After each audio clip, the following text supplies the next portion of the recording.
Yama ankoye amfama AC yenkopimo ewo Bologna enso etnafi ama Napoli ekwachomo elpomekanu mienua ama tumi ante Luzana ena etise obo 2 goals no enso de ma Napoli a tese bia ekoye ede emamo Fiorentina eto entra pol ensia ama Genoa etumi ante ekano table no senetie Inter Milan wadi kan 50 point AC Milan watosumieno 48 point Napoli etosumiensa 46 point Atlanta otosu 9 42 point and for Juventus etosu enuma omkuta 41 point eno matches se fiormo eba di musem no enso edi ejao na Coppa Italia matches no nya Coppa yadomande ebi etofem Lazio watrafi oni Judinis edi beboni 4:30 p.m. game no etofem Juve ono so ene bobokwa ya fene Sampdoria edi beboni 8:00 p.m. na se game no abatofem nya Coppa yadomande chena say ene beko Sassuolo watrafi oni Cagliari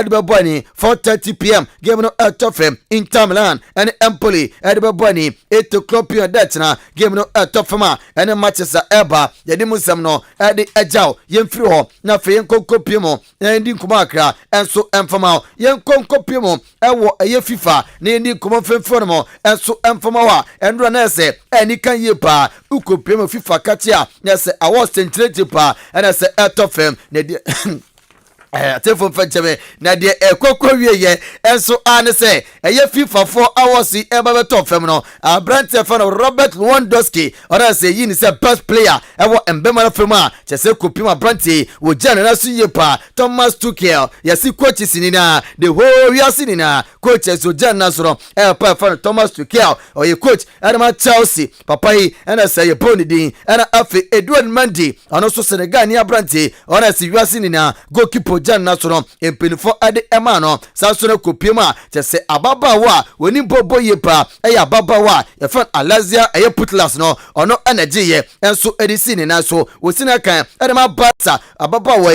woni boni boy yepa ukopiema chese emhes ono so no ukopiema eye coaches embana fema ono ana ojeye ono ekochi eye Chelsea emana chese ono so ejeye edisi ni naso eno FIFA medimu sam no edi ejao ende anopai yefri ho ne endi nkoma akra na fe yambra fie ne yambedi afisem ne mu nkoma akra enso emfama yankonkopiem ewo aye AFCON na se enkodi nkoma akra enso emfama wa endrada matches ne bi atotofem sesi ade ebi mu ekofi ebi mu so de omoto so na sakensi no bibia akoso enso diamamo endra Burkina Faso watena fi ehye bako ema Ethiopia enso ehye bako Cape ehye bako Cameroon enso ehye bako na sesi group A table no say enetie Cameroon on dey qualified dada wonya 7 point Burkina Faso wonya 4 point ono so qualify Cape wonya 4 point nenso otwen say mpinifo enso ba koson so a na fe say ebibia koyi edema Cape da no no so ekobi sansura Ethiopia de ojugu babai amatamamo bagia tesomo de omu kofi ya padesta mika say aka krebi na samo Ethiopia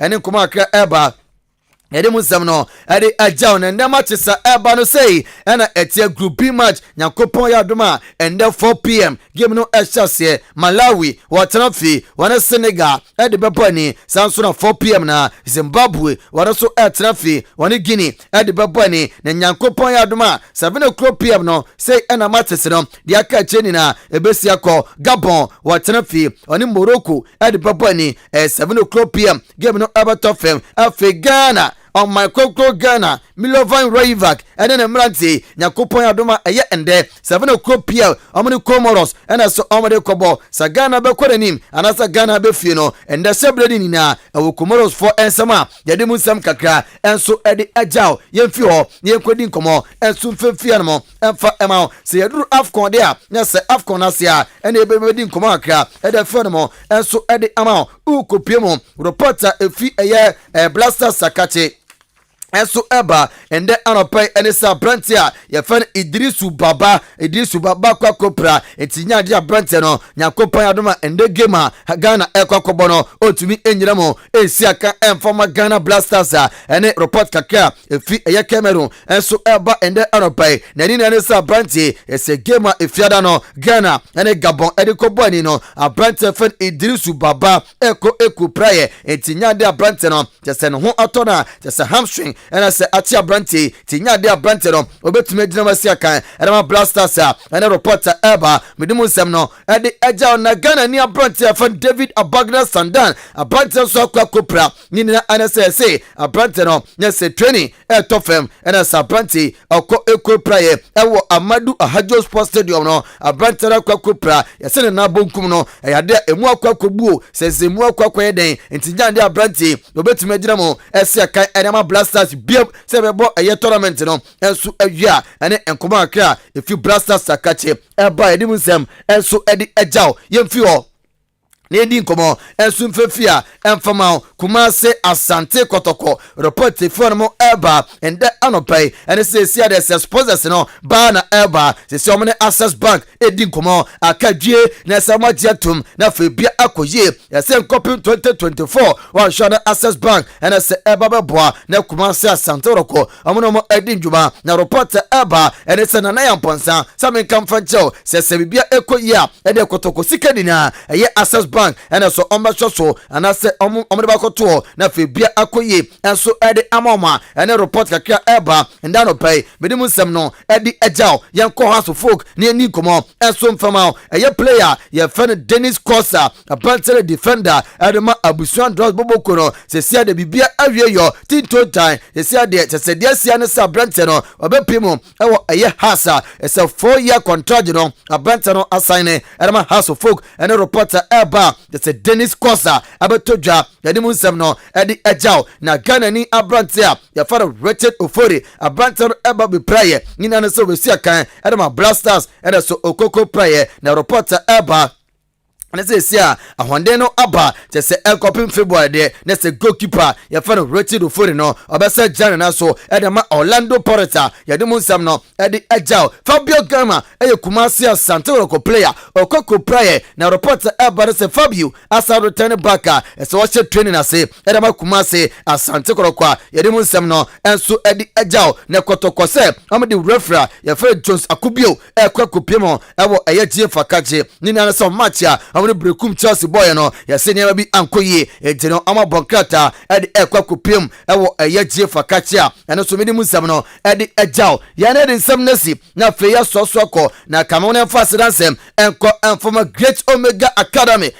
Omega Academy e school points aba esu bia kwakwaje ntete school dia ukọ dia nya na uwie school no baba trafi afei e de bronca tasem e bia na unu aba bi kwakware o papa ba ya se foster wa wie school una ya kratini brabe chocho list ne yamfankwa anko cho tomatoes na so akwa cho tomato na so dia ma na niam ankoye amfama kono kopim Great Omega Academy na kwaje ntete na bia enkoye enso mfama ko forodia upima am branch no e bi ho general art, visual art, business, home ecos, general science, technical. Nina, ubetuna kwa kusuyabi. Unomo ndi komo. 0243 214 720 0243 214 720 0246 250-800 for Great Omega. No mundi nkomo na bibia enkoye emfa emao enkasa fabrics ukopema ubenya material to ubenya ntare to na bibia koye edi amao yewo Accra Mokola odi woni piema te se store na C403 na fe D347 no Mokola Accra urema ubehuamo no mo edi nkomo se na homatofo ne tie 0243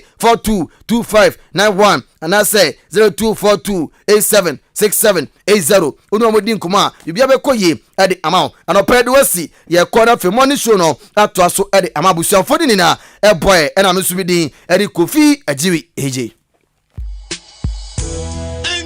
Fabrics. Hey, Enkasa. When your friend Achia lo papa now say Enkasa Fabrics. Difference in so quality ni great. In fact, a bad material supply the pump tadie bia.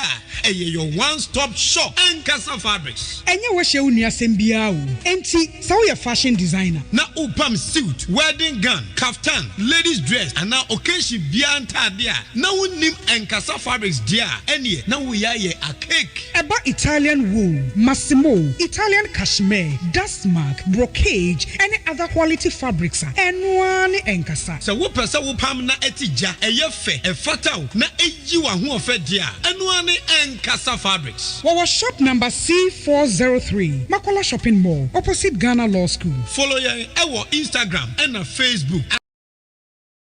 Kasa Anafre 0242 876780 and 0243 422591. Enkasa Fabrics. Enkasa.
Adisiye Obuoba Ofori Amanfo emamo ache edeba AHENKAN933 FM.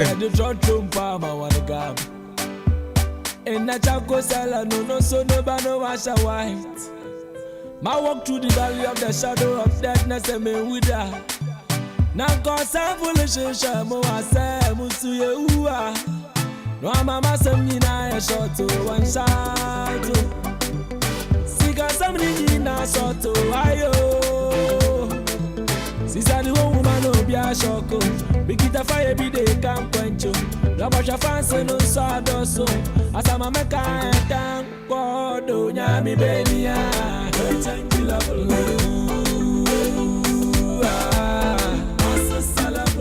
Baba, Uncle Uncle Saudi and kind Bunny Pollen and Kim, so dear Juma, we Bahari Hakon, Jitum, Uncle Saudi. Oba, not to work, I am Mamma and Papa. When Uncle Bonka, you know, the town woman, the Yatro. Oba, I am an Master and limit me because my trust ever time. We a product, to be frank, you are a product that we have to be proud of you. Yamisha will be great.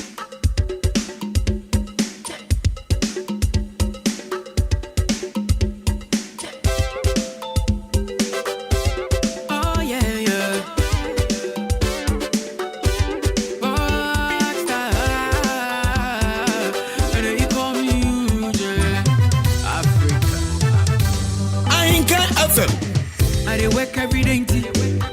When I'm a mini money, so I want to party. So don't be lazy. Charlie, you must be happy. Enjoy the party. It's so deep on me.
Radio Papa, Abozege. Thank you. Chaba.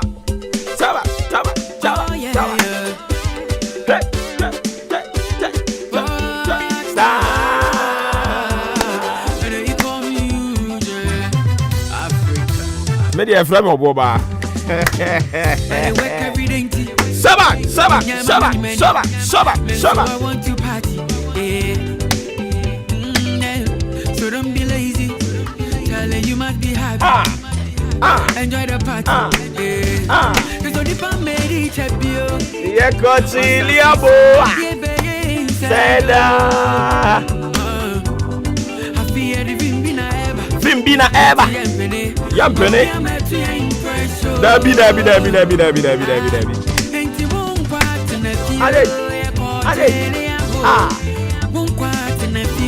Me Cochiliabo. Tinefie. Me Cochiliabo. Me Cochiliabo. Hey! Oh!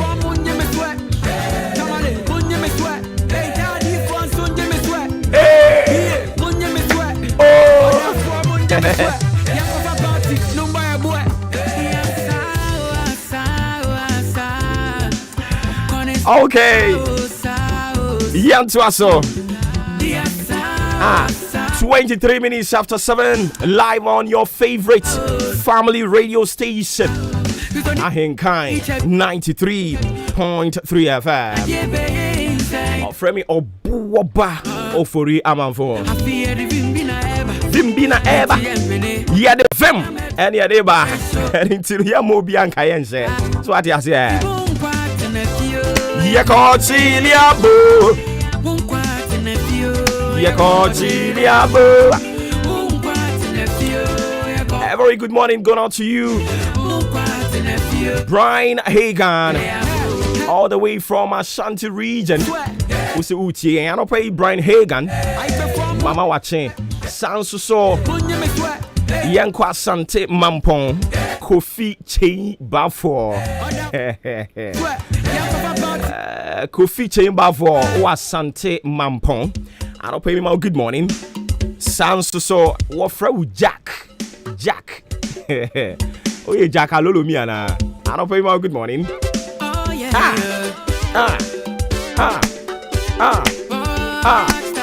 I run here the nails. Even more Frewo. Yvonne Nelson's son. I don't pay one so my good morning. And of course, Sir Michael Ota at Chelsea Senior High School. You must be happy. Memo, good morning. Enjoy the party. Abdul Malik Husseini SP. Anyway, also Papa. Head of Sports, Bossomi FM.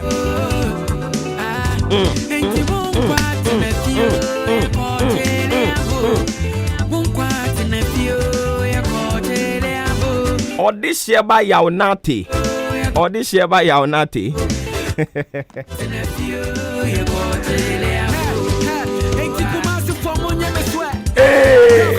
I don't think Kumasi for Muti and pay more money so. Yen too far, Seba if one when the den young Quaman on it. A horse so we have a very tall list of people doing the listening this morning. More sending messages in Yamahu. Barry, Stephen Barry, said we be a war a year Telford. I don't know, United Kingdom.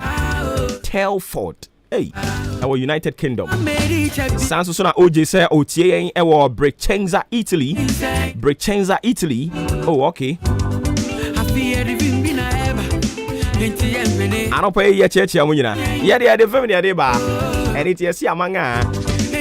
Yatiasi, a year car quan so. And the taxi in Kitwani, you know, be a pebble be a jina. Your own pebble being in Ajina. What it? Yakochi, Yabo. Yeah, the one crat I'm about sono in a GF the better so but more share me our both Facebook and YouTube. Moon say matama die bi akura aha. Soboti. I don't pay. You better soboti ni bi. Now so wait me I'm our breakfast. I so solid.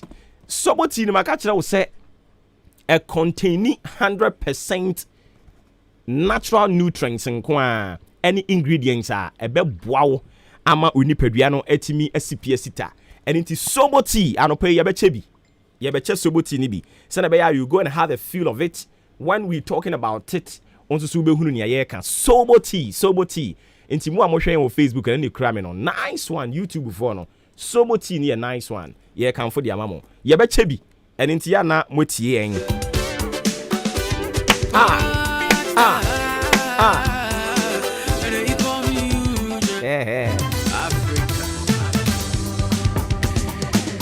I work every day. When I'm having money, so I want to party. So don't be lazy. Darling, you must be happy. Enjoy the party. Okay. I don't see about cross a carpet near for the one cat about so near mammo. So what is here? Prince Dia. Ose owo Tessano. I don't pay you good morning. Thanks so much for listening to us. Take credit for Charlie, we too much. King K. Ose Charlie, maybe ewo tadi. Nyami inshira opa tadi for. Makachiro say you possess what you confess. Your confess say we are the best in the whole Ghana. Takradi futi, Enkran futi, Kumasi futi, Abruchire fu nyina almost sending messages say yankan from so mutie. We are the best in the whole wide world. You can't to one muzi we bufu pon papa. Once go be for we center na say you are the best. Wo jare papa. My uncle for the bonga time was one farmer wa. Empany for my chairman opay. Ya joso. Mboko. Na me adom ye ho de. Adom ne ho bro. E de radi ase. Yes. E ho bro no emu ye. E ho bro no mu ye pa. E radi hu mo ba. Obedwen ho, obesusu, obeka ne obeka bia. Emfa. But emfa. E ya adom ne hu bro. Many agisa statement no ho. Anyways, and then exactly 8 years. Some nyina munim komna dumo. Komna dumo. And then exactly 8 years. Pepe. Komna dumo. BBC focus on Africa. Papa better na hono mo abrofo be say. Yenu no mo a omo bo media yimu a brofo no omo ye ne de bibiri ono an no musua no. Ono an no musua be hu obi a okenkan brofo kase bona ode space be hye omo nyina na bibiri no a omo esua yera komla dumo komla dumo me wadam for komla bi ntimi ka say me de onu din na eba enti komla dumo and then exactly 8 years papa ni wo na was so painful but kakra and then 8 years ya kata na chi anase wo film yes and then 8 years papa wo film uja good legacy ade ba ko a komla dumo na otai kan ene so onipa especially yen semtrofo ekra no I was so very consistent, resilient and resolute. Entity say ebia senior asemi di council be tuja 2021 2022 yi na ebia obi afre wa kwhye ba bia bia sika bi so akire wo ana obi afre wa bo hanya ba ko wo si misuro enti afi 2022 yi wo ba sene nanka wo tuja nkrofo ani je wo ho 2021 no tia ba say tam emwa kra enti komna do mo say consistent, being resolute and resilient eno na boa wo ma ultimi get a certain standard edima wo ho enti nyame nhira komna do mo say wabe pay the dues as far as journalism is concerned. Or shall say from Joy FM or Honoma, we feed Joy FM straight to BBC. Nti na waya de pa waya de nyame hira no baabi a wo bia rade nkoso anka no ho yen ye di akire ne legacy no, it will continue to be there. And we BBC a o ma that create newsroom at the amano I will come do more newsroom almost our competition be in his name.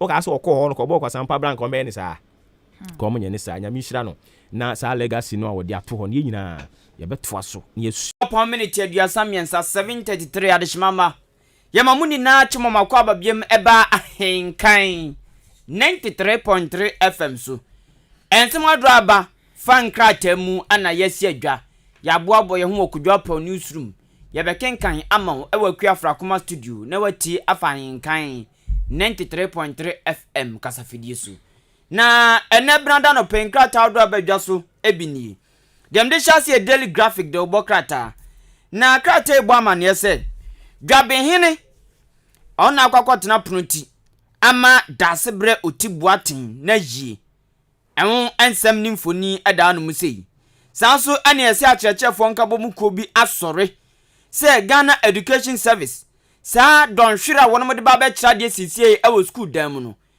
teachers union bi asore se womompe kra nyenyenyenyenyenyenyenyenyenye ehun sem daily graphic e de aba sanso no so for hwe Ghana yesikasem so ene asoe ni na e kire se Ghana yesikasem na biaya ye nya sika free mo man nya sika de toto ema bibia koyi no yese ehonom edempa ahodia bam ti se Ghana yesikasem ni biaya nya fi no ahodia bam pa enche economy no ebegya brane ehun sem daily graphic atibraba enanope Daily Guide ena mede etwa so na Daily Guide mu wode ato so ndre front page ebohogbo yi owura to forcing na watrasa aya 2.37 million euros NDC trotro ambulance bi won sama ba ya to forcing watrasa ne wo san so de na kwa kogina try no biom ebe hyase enedue ya Daily Guide obokrata ena de aba na enchemu ose ya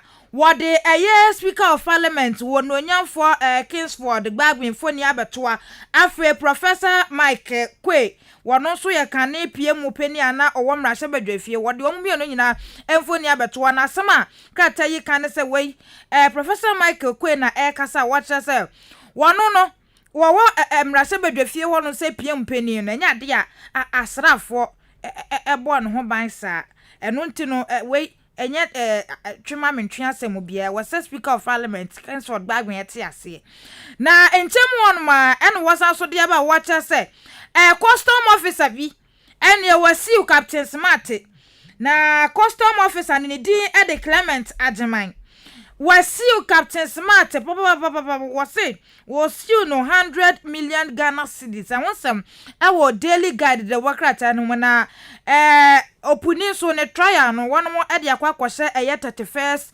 January eno so fresh petition fufuro kra na wonde ebeye no ho Daily Guide the wakrata na de nsem we aba monten so anope the new crusading guide the rubokrata na mensani fa asro tokromon top right corner ene ase owura Hassan Tampuri ene washada pa atuka akonkramumpuni mantemu na mantemu oso wankuba biasa agogloshi eno parking ka no sheda 1990 ahwe nyoma bakumienu sa ana krata ndia ba we na poso bomode akopɛ krata bito anope the new crusading guide ne kokan adekropotia owura Hassan Tampuri ekoye wagogloshi wono mu ehun sem krata yi adiaba na amafo beka ya na se wo a wɔn edi nsɛmtwerɛfoɔ akyi paa no obɛte sɛ nanse wɔn keka sɛ ne kane speaker of parliament owura Mike Okoye wɔn ma na asraafo mo bɔ ne ho ban na asɛm ya epinsu yɛsɛ ne korɛ sɛ nya ne korɛ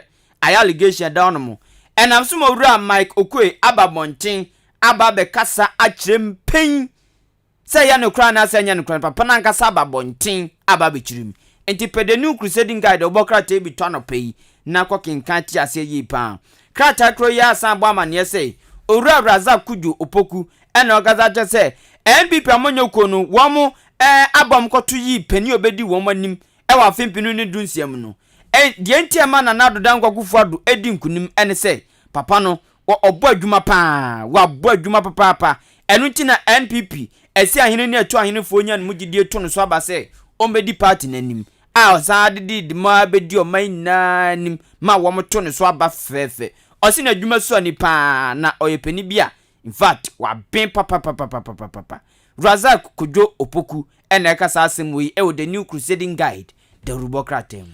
The Daily Statesman the rubokrata na mede ɛto so na owura IGP dampare wɔkyɛ sɛ wa petition ɛyɛ Ahmed Swale one ma ekunu no wa petition wa mo ho nsɛm ɛwɔ the Daily Statesman the rubokrata katafa to so 9 ɛwɔ krata yi emu na what the speaker of parliament for nya sambe to abiom na enra speaker won sam agye no home na pan the bokrata wodo and so asan so be piem wan mu se na wacha se won ma na posifo makoba kudumie no 12 police officers say won mo enwa no ho ban na eno na majority for so dia to so mo so we kura wo speaker for records mu a won abakwasem a we na ye highest ever to say asrafo anasa posifo dumie no e dia won so mo na say we de edu twam kura nti we de eka ora Kingsford one tier says na posifo dumie no mo no ho bai na wacha say ayi wi ya bia nam so ema te say enipa mienu na mfo mienu won ma hwere wo mo nkwa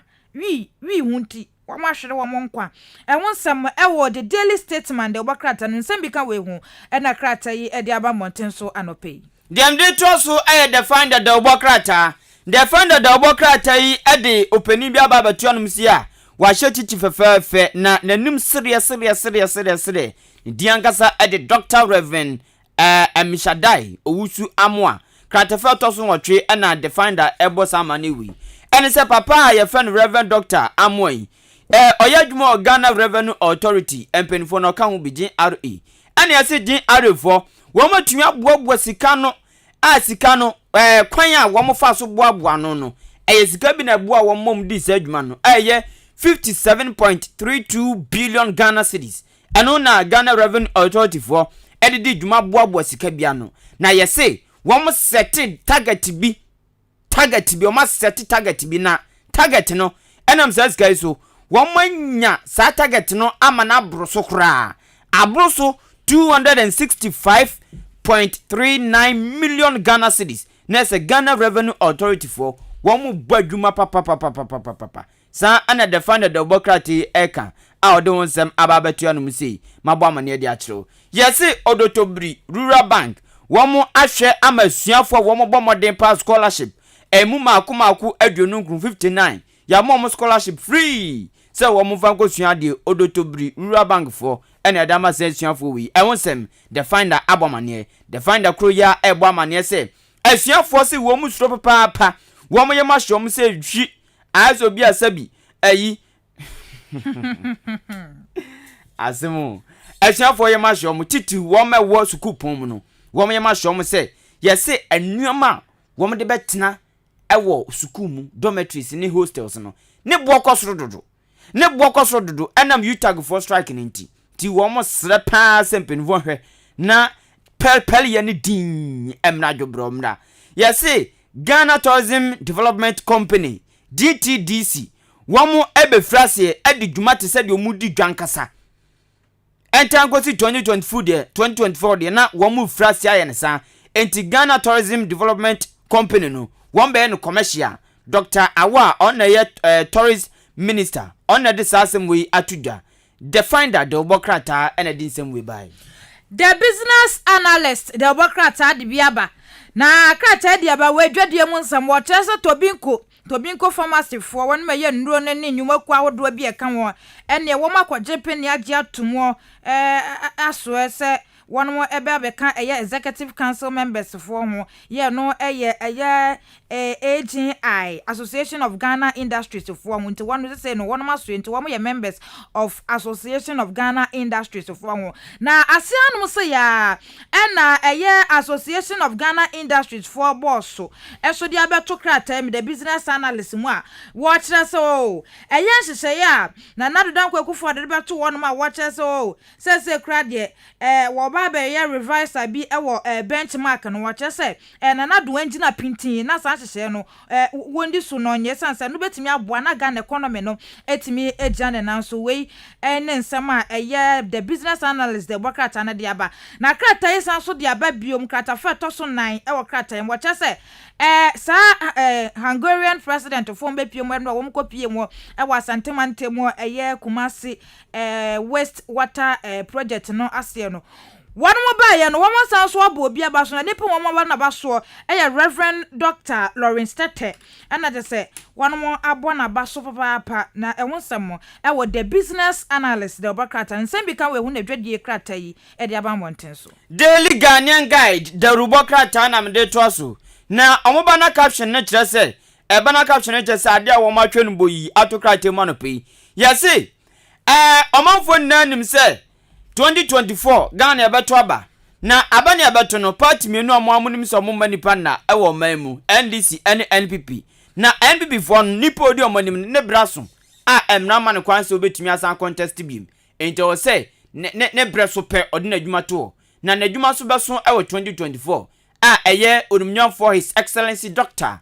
Williams Kwaku Adodan Kwaku Fuado Chebia Branche aka Shoeboy ono 2024 twin contest bi no na adwuma na aba na wiye eno nti e wo se wo msa tu ni power for so aba na obedi NPP amonyeku no anim na wo mu hwenu se 2024 sa adwuma die wi ebeba so eno nam so amiase ekuo bi akwa nhwehwemu afa nipa wo mu peso mu gina ma ye to mo so aba bedi NPP amonyeku no anim na nhwehwemu no beto dwa no yase owura ba kwa kan ye alankrematen alankash jese wadin kuni wadiani mu je o hwe race na mo kona ona diani mu gidi romanfo toma no wo mu bisebisa manfo ze hwan na apɛ no dodo na so mo pɛ alankash alantramatin ona mo pɛ no kratafa to so mienu na Daily Ghanaian Guide de obokrate edisasem yi aba na samikanya yesi Civil and Local Government Staff Association of Ghana ye twene tiafa no Glocksack wo mu kasa kyerɛ se empenufo anhwe ye antoto nneema amadwobrama amadindi amapa dia wo mu na betu atina wo mu nya adwuma ayekese wo mu so mu nya adwuma tom de sakokobon nsem wi aba na se de okan no Hungarian wo mu mampeni Janos ade wo mu koto Kumasi krate nso de honsem aba kakra bi ka ho na Daily Ghanaian Guide etabriba no pay BNFC Business and Financial Times the obakrata na mede eto asubium na zipe dwumakuo bi a ene eno so sen ma men sen ma osika na ye sen se momo ya bie na obi wabrochime motimi sen ni sika de ma zipe na nde waje na ba phone so na wo mo chesa zipe fo ba mo ga na mo sese wo mo de mo tuma akwakoba asante kotoko so kuma apem be ba fo no kuma asante kotoko fo mo de mo tuma abo wo ma no wo ba be sponsor wo mo 2021-2022 football season no zipe fo akokka ho a sese wo no mo wo mo sponsors na finance minister na ekasa wa haikata fa toso miensa wo BNFT da obakrata no wedwadie mu nsem na wo chechire mu cheche se wohwe eniema wodo entotoye te se Ghana esika samoni che se wo ha wo yade COVID-19 ne niema wodo ba yeyi besia bone ade no o che se aban na bone homoden ama besia bo won ma bone se level wo mu duye no eda so ajansa level no wa mama nteni ntanya de ebi kura ababe kan finance minister ena te se wo kasami wo BNFT de obakrata kata fa to so miensa akopa bi to a wankasa ubedon wasuko ehu niema ne ye pa na sese no Mr. Digital foni ebo hanum se mampeni abedi che Dr. Mahmoud Bawumia na asama wo kana se Digital yi ebeboa pa ama niema hodo bia wose ye oman ni mu no etimi aboa ma na akoso ma economy ne so krapo yetimi abuild edu empempe so yetimi digita eye adwuma betimi aboa ma pani abede che Dr. Mahmoud Baumia na eka ensemwe e wahanum sei na watrese krata yi musa so de aba wose eye Zimbank na no ye bank no wonom ahio a small and mid-size kind of enterprises for one my adwuma nketo ne ade wonom ye no wo ma ahio mo se won be support wo mo pa na afi wonom asanso alanche intra African Trade Fair for no one mass answer launch 2023 project no yeah no so no trade fair won sem e wo hanum so metimi aboa small businesses for no na o metimi ISBT one more edwedi anase wo mo product na fe bibietimi akonkan de ama wo mo nti we edwedi mu nsem Business and Financial Times the bokrata no de di twato day break the bokrata na day break the bokrata di aba e wo mfimfia no sei a mo chese tulo no womo company mu di dwuma ever form gon womu tupa na sese yese omo ne Ghana na before akotena se atintim nkrata ama womu na dia tum so mba bedi dwuma bom ehun day break di aba no pay na sanso na okọ Ghana mra shop defia dom kase no womu ba no dani orumnyafo seche mensa bonsu ene de wahyeche ama mframa amfa ne tiri hu na pempem kaso asmo kan say a Speaker of Parliament a woman ba Ghana na ship de fion mu na obia ni posi ni obo no ho ban nanso Speaker of Parliament sisi ai owura agbangbagben ono nko a wa posi fo mbo no ho ban ehun sem na the day break the obokrata no ediaba de ndi twato okra ni otumfo se tutu asantema hene enso ewa anum se watutu ntuma ye de enwoma gugu ne nsa wa dress so hene ankasa ya so ano na de nanaka nina ne se wakache do ma hene se oye bema ono so eye bema omu na omu kasa obi age so yo omu na omu kasa ye je so yo totumfo akache do ma hene se oye bema ono so eye bema day break ye de si okay yeah that's it bebre do ma hene so manage said ye okasa kama ne ho pa do ma hene o ai na ni edin sa na ni edin Ghana ha ni ohene ba ko pe David enti wose yeso so ohene ba ko pe so David so ati ase na say omoye ma ohene ba ko hu ye hu say apart from no omo aka nyina masa ohene bo no ma che so kwosra na si wa wie hey Ghana na ye ni ohene ba ko ehemfo ne do so ati ase enti obu a ye de ma ohene asomasi ne yemfa ma omo aka nyina ohene ba ko nso so kasa mema ba ko nyana dwene se ono ne too powerful ama e wo se ahemfo aka nyina de bia ono no kasa no mo mbre mo hase enya dwuma wa ha sa na tie sempenfo na account because ohene bu on mo kosra na de on be yo mo ho se de on be sa fa mo be brase no ohene ahemfo o man Ghana mu doso enso tuntum dem hene ono ohene bia epe Odan kwanta hene ono ohene bia epe de tie se ofo ase hene ono ohene bia ohene bia tumi yepe dabi yesi ehemfo chiye ebi di achi but ohene bia yo hene ni nyina akowiem se wo ye nanam ye nana enti memfa wo na ye no emehunahuna me dabi so ati ase enanya no obofo se wash wo buom oyo ohene kinkin memeti hei meseme yo ohene a eye morning show ya so ye wie morning show a other programs ni obi nso yo ohene wo ho me yen set simple example bu asi say adwuma me ye na staff and so say free meeting a ye wo mpenifo and ye wo staff sa me boa ti sa na tie sa but ye na ye di obuoma ye ho sa na sem na tie ye mfa obuoma infuni na ntina me set example no sa obo na ye de man mpenifo bi ye mfa ma sa enkofo ni na mu na ye ahemfo sa omunyina tutuntuma na nkasi de ko omunyina tutuntuma omunyina sha omude abasari na egu omunsa you entini ya ma ahemfuni bi hu ayi hu ana mutima ya omode masa ohini bi tumi ka asem na ye he so na ya asem bia hwinim dede kwa so bi wase on mo be ka asem bia I tell you enyi na mu ayi Omunya isa nso Doma hene oye too much. Doma hene kasa otimu say wo hene na kasa yi. Masa. Doma hene anope won kwaso. Koso aka no kra ni sa. Doma hene. Koso aka no kra ni sa. Ye first Starboy o achima boabo. Starboy say oweshi Benis ama asantoa apia. Etwani ti alfa ni BAAA. Ba. Starboy o say ye from Beatrice rather, sorry. Beatrice ama santoa apia ene your birthday. Ti Starboy me kan say happy birthday nyankopon hia no nto anim. Said wa ho fete nyankopon ma obi nkan na omon kwatentin. Beatrice ama santoa apia. Happy birthday. Okay. Enti yeda mo ase bebre. Ene kofi nti papa 1 week nso. Sisi o ma start. Sisi o ma start. PA on. Oh, okay. O ma start to achim down Old Town. Okay. Tine adofo nkoja no. Omkoja MPPA ne papa da form. MPPA. MPPA. With MPPA. I see. Enti MP ni PA. MP ni PA. Kofi nti. Oh, okay. Onkafra. I say many kwaso ba ko bi wo baabi. Se na o ka ho asem se ne papa afim. Enti Yankopon fa ne papa nsi yie. Se omunyi kakra na se omu fimu aya na ya but. Ya na ehunu se ne Yankopon kan na bam.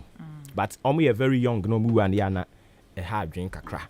Anyways, me na masenaja yen so na enenu ye won komo bebredi wa ha yewura Urban Smano Kingsford Bagman o se ye ni military personnel na deda owura yi ye ne Ghana ha no anopa yi ye bedin komo but yesre no yewura Urban Smano Kingsford Bagman right honorable opani yesre wara obuoni ni diem Ghana ha ye we obie ni wono mo a ode ahye ditrim so ode bomb ebe to wodan mu ana wo office obi amfa wo ho adwemmone saa nti yesre KKK no emwa eno na obi kura send message ode aba no wo kire se na wo papa kura wo pe security every potin ya pese obe adwuma man no wo adwane wo so pe security wo de yeden Anyways, yankwa wano so na yankwa twetwen komo to sia ye ne yera Ernest Akosa or your deputy PRO Ministry of Education ye ne no enkobon komo to sia yera wote yanka mame mo ache mo akwa ba ompo mboko de Dami adomboko ye de rade ase we de ye mo ni tew naja kotoa wadwuma na wo ye no eso ena no na yehum se Ministry of Education together with Ghana Education Service Mode 2022 academic calendar no ediaba. Ebeto mountain so no edi a whole lot of bruhaha name ntemi ho ase bi dia boba. Before ye bebe no so no academic calendar foforo ya abai. O bo ne tofa nchechiremu ne senete.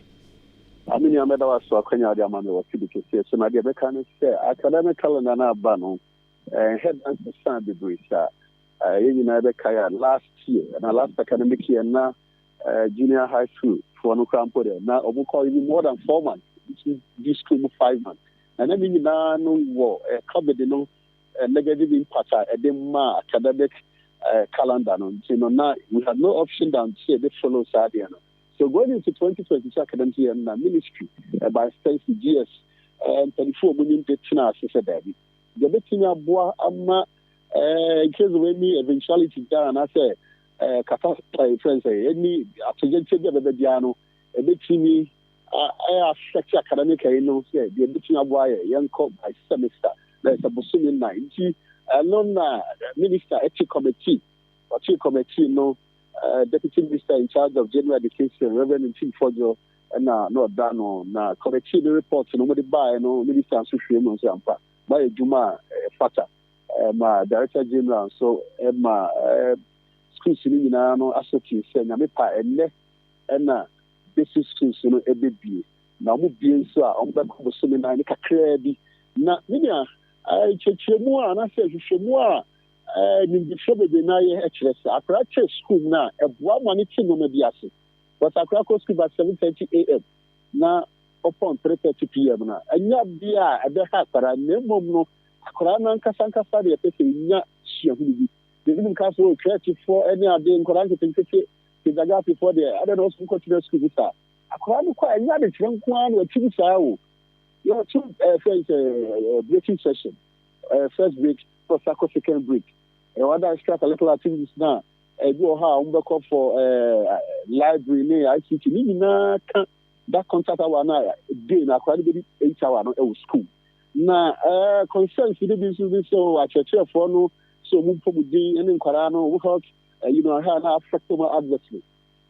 But my have private schools. Private schools, or more, I could do 6 months, 1 year. Ni maame de ni koko ja wo maame no baba the fare bo okra this 6 p.m. after maame na pon bima private school be no upon 2 p.m. me who be that the private school I work out also upon 2 p.m. How the bo okra na go to 3 p.m. 4 p.m. any other because you be I'm not buying to be I don't get there no I don't work na work school no I never try obi bu tire so you go kada na phone club public schools na share there was they move such a chef for concerns in the Munibano. Or not raising the issue of condition of service. Saying, I study concern hours and if you support so I don't know a legitimate consent. But actually rubbish the whole concept say Shanestano and Ebwa and Korani there. I think there is something that we ought to look at it for the second time. Enti yehwa nia mode ama from KG primary ni JHS no a mo kire se sesia no omo eco school eneyi no omo ebema kwan age se June emu nwa dodo wo hene ba media sa June I don't want to June you okay you call Easter break is June sporting activities na ba cultural activities na ba and class na ko ari be on us about spending no I just say I want to school so that other activities they all come into play. Because in any case, you can have the first week of January, first week of June, and Easter break, holidays, national holidays, no, I want and the fun factor into that. We expect media personnel, and I say media outlets, so also the relevance of that semester system now ministry area. So now be a hacker, name no. The man na the training additional so piga akosopa afa ya contact hours no so sese ankwala yi ti say akwala wo crèche na yesi wo ko school mu anopa 7 a obe free school mu a around 4 baby amode o mu akoyi ewomi se wa kire ewomi se wadi kan ma example bi kire say private schools na nyoma but is it normal akwala kiti crèche go school mu kotana wa e dey yan we kosia is a word na you say normal reality say normal the reality you depend that be a free air and I can encounter some continue small 7 a.m. I range from 6:30 up to 7:30 no mo ye time school ye the time to no make you there show na kora no kwa am ka say you be same for na mo ye share other places in Ghana here among for private schools in the now so running over the years no so if you want to say Eboa sakwa no be na na de chion akra church ni go across here pretty environment we no so ada kakra na watini dey the brain that be as a revival it get thinking ABCD after the need na punish daddy omo space omo media here extra activities na I see. Enti per this calendar na modi abane de 2 semesters and amodi be ye adwuma this 2022 ediama KG primary and GHS no on. Okay. Yemfi ehono na yenko senior high schools no. Ehon so the shows that we do producer kind. Especially framing and I'm sad, for Kumasi and New but yes, no, quick one, Anka, where we know my enough, ye jaw no akotwa de we no so. Senior high school no so na ebi no mo keka se kra double track near ye fi ho green, yellow, near keka ho no. And also ncheche mu sign it here. Well, double track system, we call this academic year, first year, so we know what call really gold in it. And if for no more second year, any third year, no, so the schools go high, looking at your number and they will revert to the old system, no. one cohort. So we call one mainstream, you know, in Africa starting. And you know, our banner to an amount of the NTMI, when you self from double track investments are entity government are almost every single has to be other call Ghana Ediano. You see classroom blocker, now you see dormitories, and you see master's bangles. It's when you are more buying 50 years, in few and son, that double track syndrome, no buyer. The double track system, no buyer, no. You know, oh, you are compromising the quality in your day, as a trainer, the son, and them crying in your. That is not the case. Policy be about the outcome, and I said, dear, what you want to say? Objectives when policy implementers when one put in place. So much. The results are last year. You saw the results for yourself. Sir, and indicating the position of government by Spencer, Ministry of Education. And the more ministry in the end, they're very near to the benefit of Accra Uko School, no, and by extension, our four of mine and your stuff and okay. Yate inti se sia de se me na nakra bisa me a metimi aka che no straightforward say double track and say ye year free ho. Not a different time. Things that Americans say first year, you know, be an obeko. And a second year, you know, there was science information schools now. You know, we run a double track on infrastructure, right? You know, but for now, maybe let us say it will be few schools. I have a few schools now. We will run that double track, but in the best of more, I will subscribe and have a more selection process now. Because of first year. So, you know, the ministry by extension, free SHS secretariat and everything in consideration. The person you use that double track and you know, if you. I see. Now, teacher unions, they say man engage you more stakeholders. You more about baby those legitimate concerns, and now we look at it. We look at it and say, "Will be the candidates are now all along.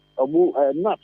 I mean, going to teacher union organize your national so CCT so and you know ministry, you know, more things. We don't feel very open, and I said, yeah, very going to be no. Stakeholders in the person when you we are ready to engage them. At least it's good. It's good share most of the concerns in our buyer. But we I think that the bottom line is conditions of service, you know, we are buying and you be found because contract is almost share or which is school model. We look at it and we share movie is so and as the outcome of the meeting, you know, so the man media and Ghana for you now as what I must say and the ministry I see quick one I mean ya na kokra enye too weird say policy implementers na mo the new policy di ba mo engage wo mo is it not too weird mo as a mo nye teacher for ni mu kra do yenya mo at least stop the ministry to be no ya 100% and I say they are after the more say na ministry to we no mu che go kan for mo kan e to propose as ever. Now, ministry is looking at it from the pros and cons point of view. Now, I try to me. I'm looking like it. You know, yes, you're doing what you and I say, I'm looking at you, and I ask you for any process. Every process, not ministry, they are 100%, 100%. You know, you do, and my own the aircraft any day. But as you know, I personally be surprised there or moving those concerns, but we look at it. Okay. All right. Yeah, but that's it. Now, senior high school one for no first admission. Because of that being. April.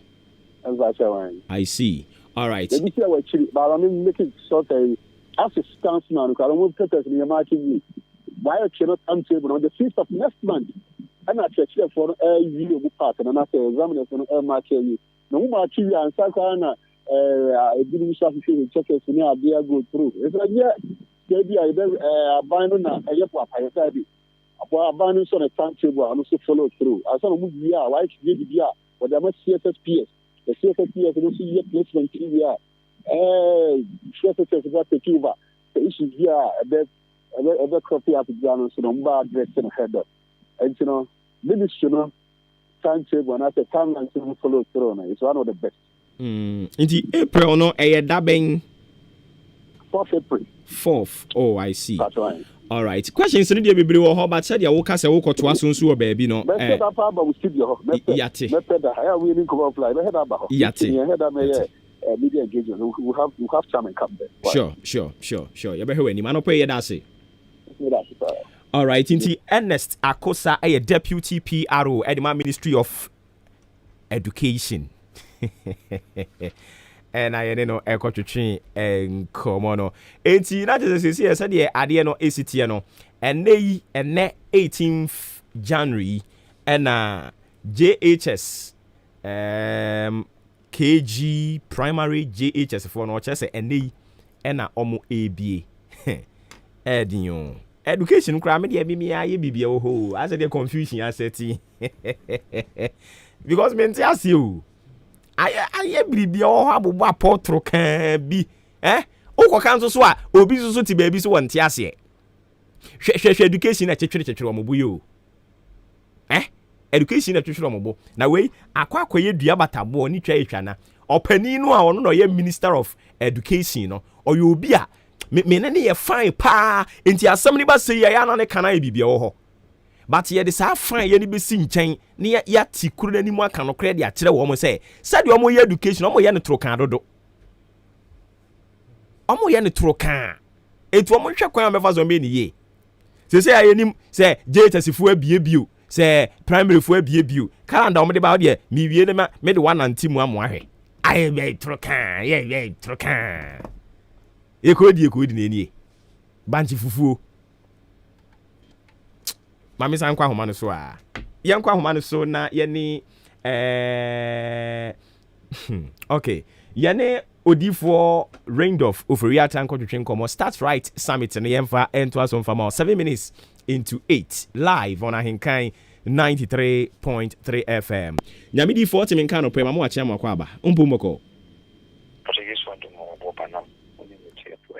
nyame adom ye nso ye ho ye papa we de mo ni taw na ja monko to ade mo ye so wo ho no mo anopa yi wada Roma Start Right Summit no odi e fa he Obuoba Ofori ishira umutifo na pe mo chia obi biara utiye tia hin chia AHENKAN nyina Start Right Summit ya bedru enim pa na anopa de me pesemen obi bitu kakra emfa no kwalidie ho eye nkwalidie so wo hwe onipa sitene ma sa ade a ayira onipa sitene mu a ade nsunsuanso kese bapa eye nkwalidie esan se wo hwe Bible na Bible se na kopon bo ade nyina wie ye no a odi hye onipa nsa no o mano command bia ondi so na wo se nipa ade wo se nipa ya ni se odi nkwalidie emanyame banso wo hwe ya bra bomu ya sitene mu a utinu sade ba kwa ayira pa enu kwaridie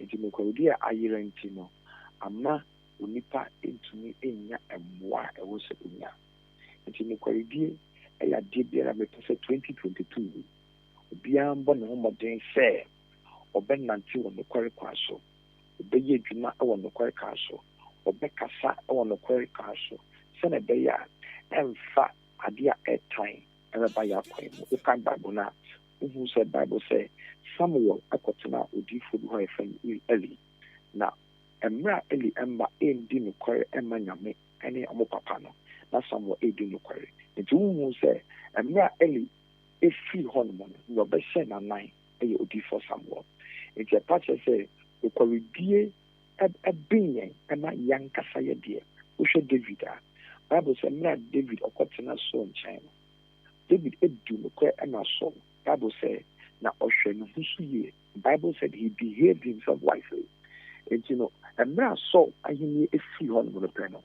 Now, if I said David is share the Caribbean thing, Bible said, or no matter than next or here or better also you.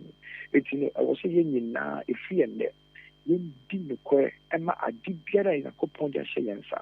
Yen din kwe Emma ubi biara ye jumamano.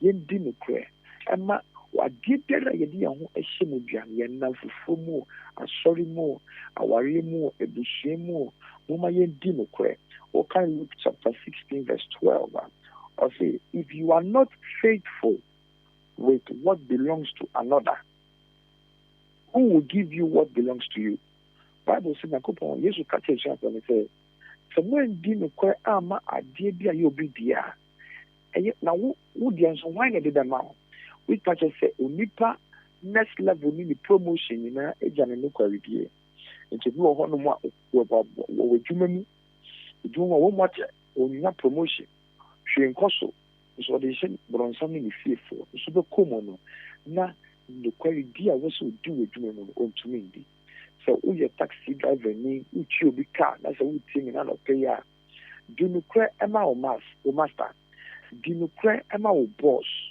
sɛ wosua adwuma a di nokorɛ ɛma wo boss ɛsiane sɛ daakye adeɛ a wohwɛ so ma obi no ɛba bɛyɛ den ɛba bɛyɛ wo bia sɛ adwuma a woyɛ ɛfɛ sikasɛm ho a ɛwɔ sɛ wohu sɛ wo nokwaredie ɛhia papapapapapa wo nokwaredie ɛyɛ adeɛ a ɛwɔ sɛ wofa ɛde den ɛde di agorɔ moma yɛndi nokorɛ adwuma biara a yɛdi adeɛ biara a bɛhyɛ yɛn nsa sika ketewa bi a bɛdi wo nsam adwuma ketewa bi a bɛdi wo nsam wode wo si wɔnya hwee ade wo de sɛ nyɛ sika bia ade wo de sɛ nyɛ bibia ɛwɔ sɛ wodi ho nokorɛ ɛsiane sɛ wodi ho nokorɛ a ɛde wodi yɛn nso bɛyɛ dɛn ɛbɛbrɛ wo nti sɛ 2022 wei sɛ obi biara ɔtie mu ahenkan fm obi biara ɔtie ɔboɔba obi biara yɛ Ghana ni ɔnte aseɛ sɛ yɛdi nokorɛ wɔn a moyɛ adwuma wɔ aban mu a sika bebree ɛfa wɔn nsam wɔn wɔ mbrɔno mpataeɛ bebrebe nyinaa moma yɛmfa nokwaredie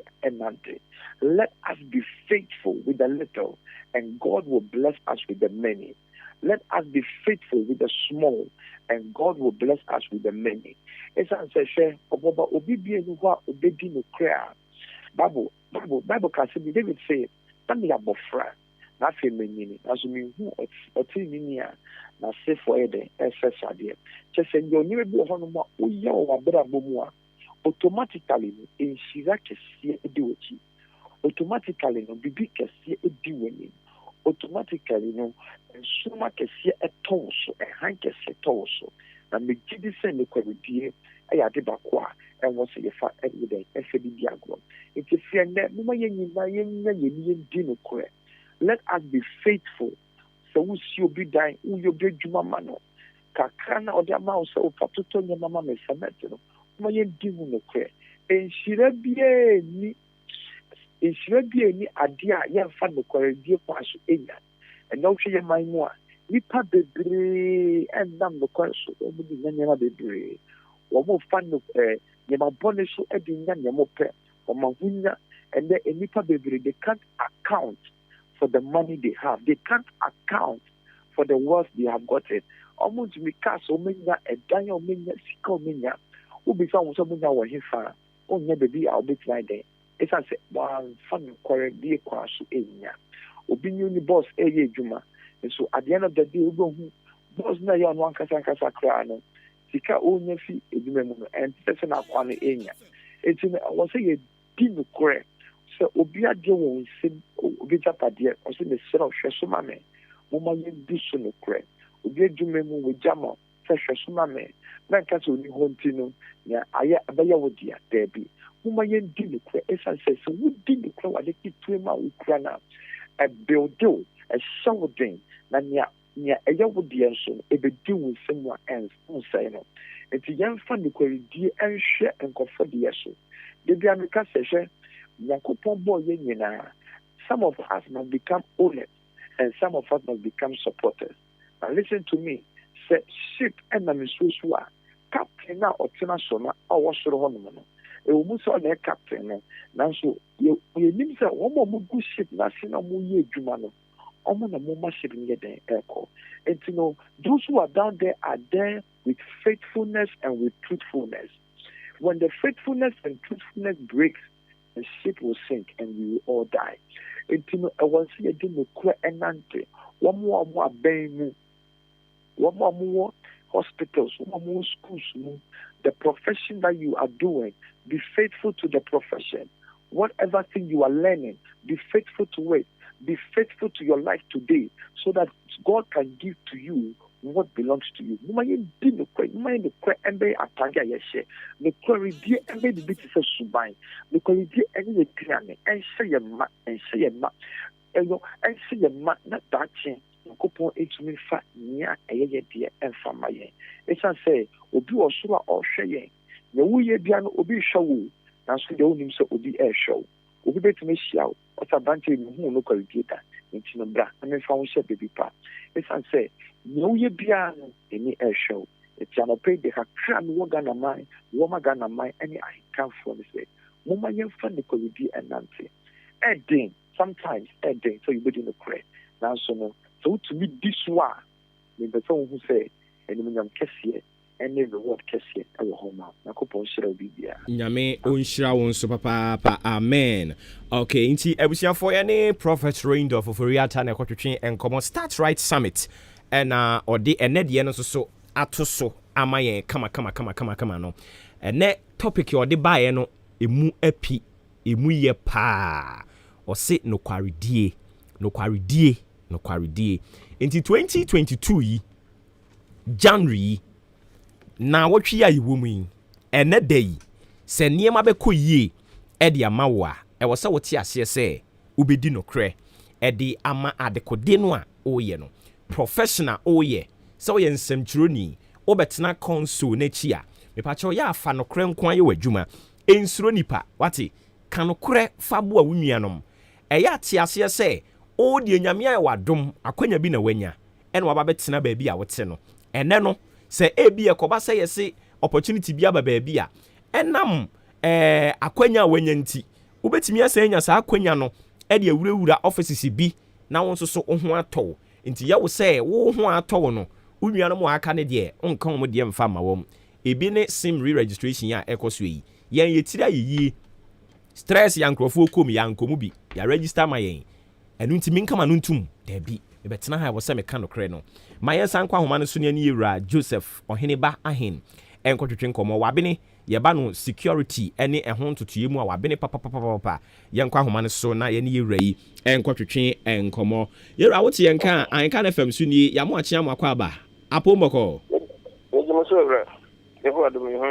yeda Awurade ase enti bese nansanie ena Speaker of Parliament didn't krata bi ba monten so say ne security detail bi ya redraw wo mo e de achinia bebre na de aba onso so akoye security aspect o de wokasa onkasa so manwani ya ba wo ho sansem ya eko benkum ko nifa ni nyina no bambo mu no ni gina bia te sen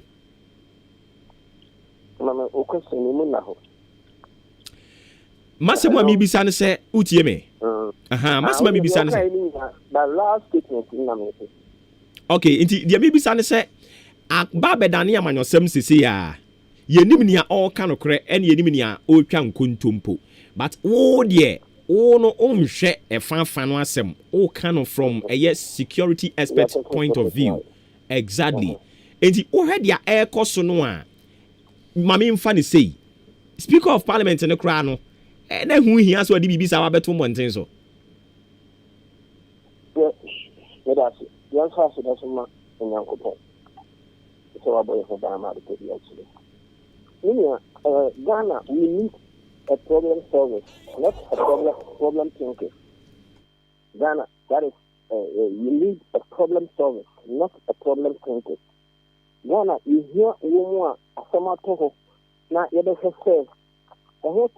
soma aba o manu mu ana bambo be bia to sino ana ade esi enye no kan ben ene be fa so a yebe enye obi a why na jinse me ba ba jingiri bibi ho na be bia ga na edi o manu nyina ni se no problem wa ha ana yi that is why I said we need a problem solvers but not a problem thinker. And to say be at Parliament, not among your phone million, we come we son and you know, so be here.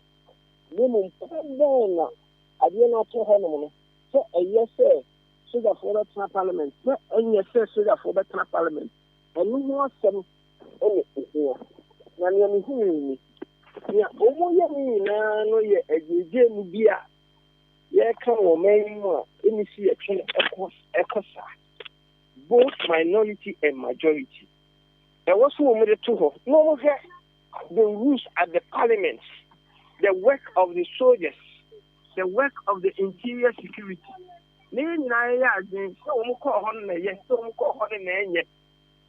Akwana ne refa so be ye free ho. Ya. Enti omu ye no kotena ye di oso. Na we kinu wa hana we kinu. Ana so kotena parliament ho. Na we ka. Enye no ho asem ni nyama security. Ye nyama security ne se soja fo akọ parliament akọ bamboo mmedie ho. Eye den wo mko ho. Kwa mo fa so ko eye eyi wo mo firi ho. Eye e o se sadu wo ba. Eye anaso ofi Ghana Interior Police Office. The soldiers are meant for our borders, and the Ghana Police Services is meant for interior work. So the simple cut is say you wo mo firi ho no mo a. Dampare enhwe se o replace no. Se ehia se o mo so boa police service no e ho no mo a. Eno and o se ehwe let an clear cut say there was a Ghana military issue say why or do mu ko hon e bia wan fa kwan so nemum e bia bibi ha sunti ena ma o de ko boaye say aye sa de na wi bu ya beto nti goose ben ye mfa mfo mu ko ena na masa ehia na bambo dwumadie no we mu ye press conference na we so mo kanta nyina e delay bambo ho na e was side effect our country so because say ye delay na de o se ya anya ne ye debate sa de we ho a nua na etwe o man dwumadie de kofo. I see. Enti me say bisa asem ni biem say na ho kra hia say speaker of parliament or the ba beto abonten so ne office no we ye be see parliament what the hia because ya soma wo mu nyina no makusia no ye dey odano in the world the babonten and say nemu e ha bambo dwumadie ne kakra na me ka say enya aba na nkire say o say ha ye ho bi but enya aba nti and say only the or what they see parliament you be or ho kwan so de beto abonten nin sami beto monten so no na revelations bibiri crash asese babonten kane right honorable speaker Michael Eronokwe o kire so no na breso card na military bia eni ne security detail no emu enti se ne yi military a ye de man no de afri mu a on onhunu ni se ne nka ho kra nhia se ba be ye topic ye ne ye krampo ye discuss bie ono so ne nsem wo de ba beto monten so with respect to Yura Alban ni die say na no so uhunu no fa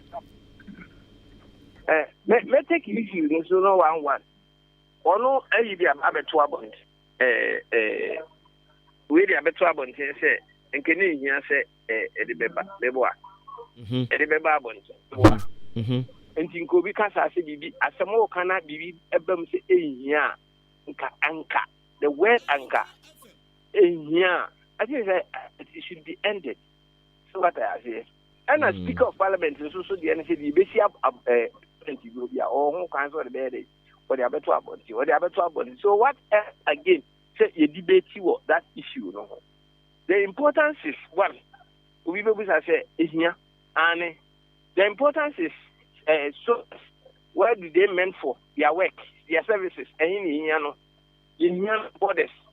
Meaning as what you say, any other aggressive forces to be said interior no more because police services no almost and to be do also soldiers and for immediate matter almost they can go back to their stations and the almost and can be our point say soldiers here and BBC intina ye di won babu adi nya ze de baba to abonti nan ka so aye dey etwa so we go to another issues which is more important within the state which may be if any time if you be discussed normal be but brentino yan this particular issues no. Okay yate enti yan hwa ni mu se sisi ano ombesa ko back ana said ye tie no sa pepepe na ebeye. If it is not history, the country needs them, their services. And the constitution, you know, near other a year, a parliament, say a home quiet, say who you quiet, not in here, so say, we can even one a semra, a yimra, between and as interior minister, any other military, other security agencies, you know, between a cabo no matter one time here. Not the who here so much parliament on one. They can go. The answer because mine bamboni here, bra, baby to see yes, and yet even parliament in one. Name it me feel going when you are so you need it. I just said, you know, there, be a person area. So there's no one to say, only job of police for no Kwanzu.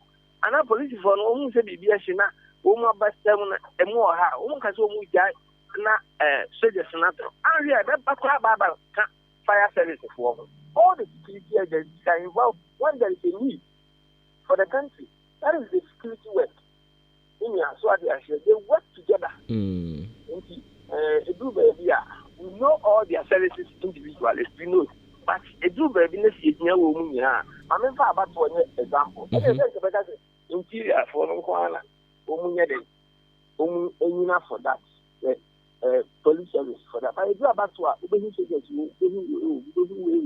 then you now careful. Yeah, we pay you. If it is there is a need also say that for because only now Ghanaians. So I don't use that for me. This local before. It is because of our behavior. And no, attract another session. This is ever winning the Uncle Cameron. We do only so the need to mean Uncle Parliament. No doubt. When there is a necessity, there is a necessity for any services to come on. Easy to use, you can easily involve them individually. Okay. Yerama, Yenasiano pay, Bibiani Abesava. Enti yani Ora Joseph or Heniba Ahen and a copy common security experts. And someone sorry Speaker of Parliament to say yeah the military demand so I'm one who buying Yama omo asan call back. And on aquacofa and some way na ediaba no pay ya.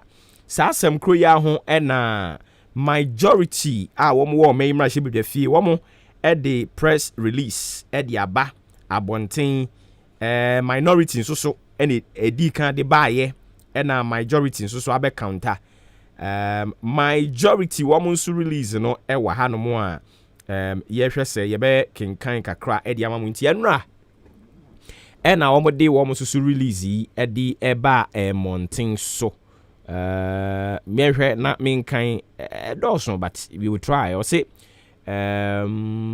okay majority caucus Parliament of Ghana and omdi we eba ya emuaya omde ma minority caucus one statement on withdrawal of soldiers from the speaker's security by majority caucus and omde sa message we the about say the attention of the majority caucus has been drawn to the statement from the minority caucus in respect of the withdrawal of military detail from the Speaker of Parliament. We have also listened to comments on the same subject matter on various radio platforms, most of which do not relate to the truth and are simply unfortunate narrations. The matters that should be of concern to the nation are the following. 1. First, in the history of the Fourth Republic, all the speakers have been provided with police protection and not military protection. It is only Right Honorable Alban Smana Kingsford Bagbin who made a request to the Minister of Defense for military protection, and the minister bent backwards to accommodate him. This has not been a regular feature in parliamentary security considerations. 2. The police protection for Right Honorable ASK Bagbin have always been in place. He has 4 police officers in his known residence. He has 3 police officers in his secretariat, and he has 5 other policemen in and around the Speaker's office block any day, anytime. Indeed, none of the previous speakers had half of the police cover as has been accorded Right Honorable Bagbin. It must be emphasized for the record that Right Honorable Albans Mana Kingsford Bagbin has been served with the largest number of security personnel for his protection that none of the previous speakers had. 3. In the event if the military insists on regularizing his security detail, how does that compromise the speaker's security or put him in harm? As the speaker himself has stated. 4.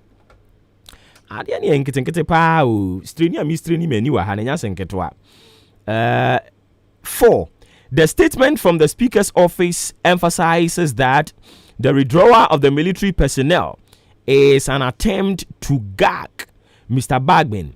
It is difficult to comprehend the meaning of this. Speakers are supposed to be neutral, unbiased, or referees in parliament. They are supposed to listen to members in silence and not participate in debate.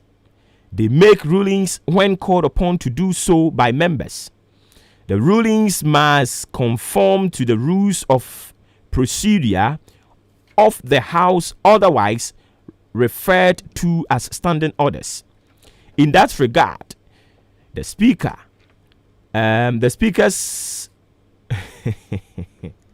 Charlie, the way I'm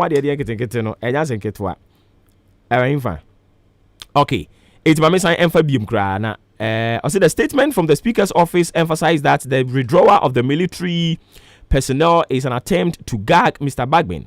It is difficult to comprehend the meaning of this.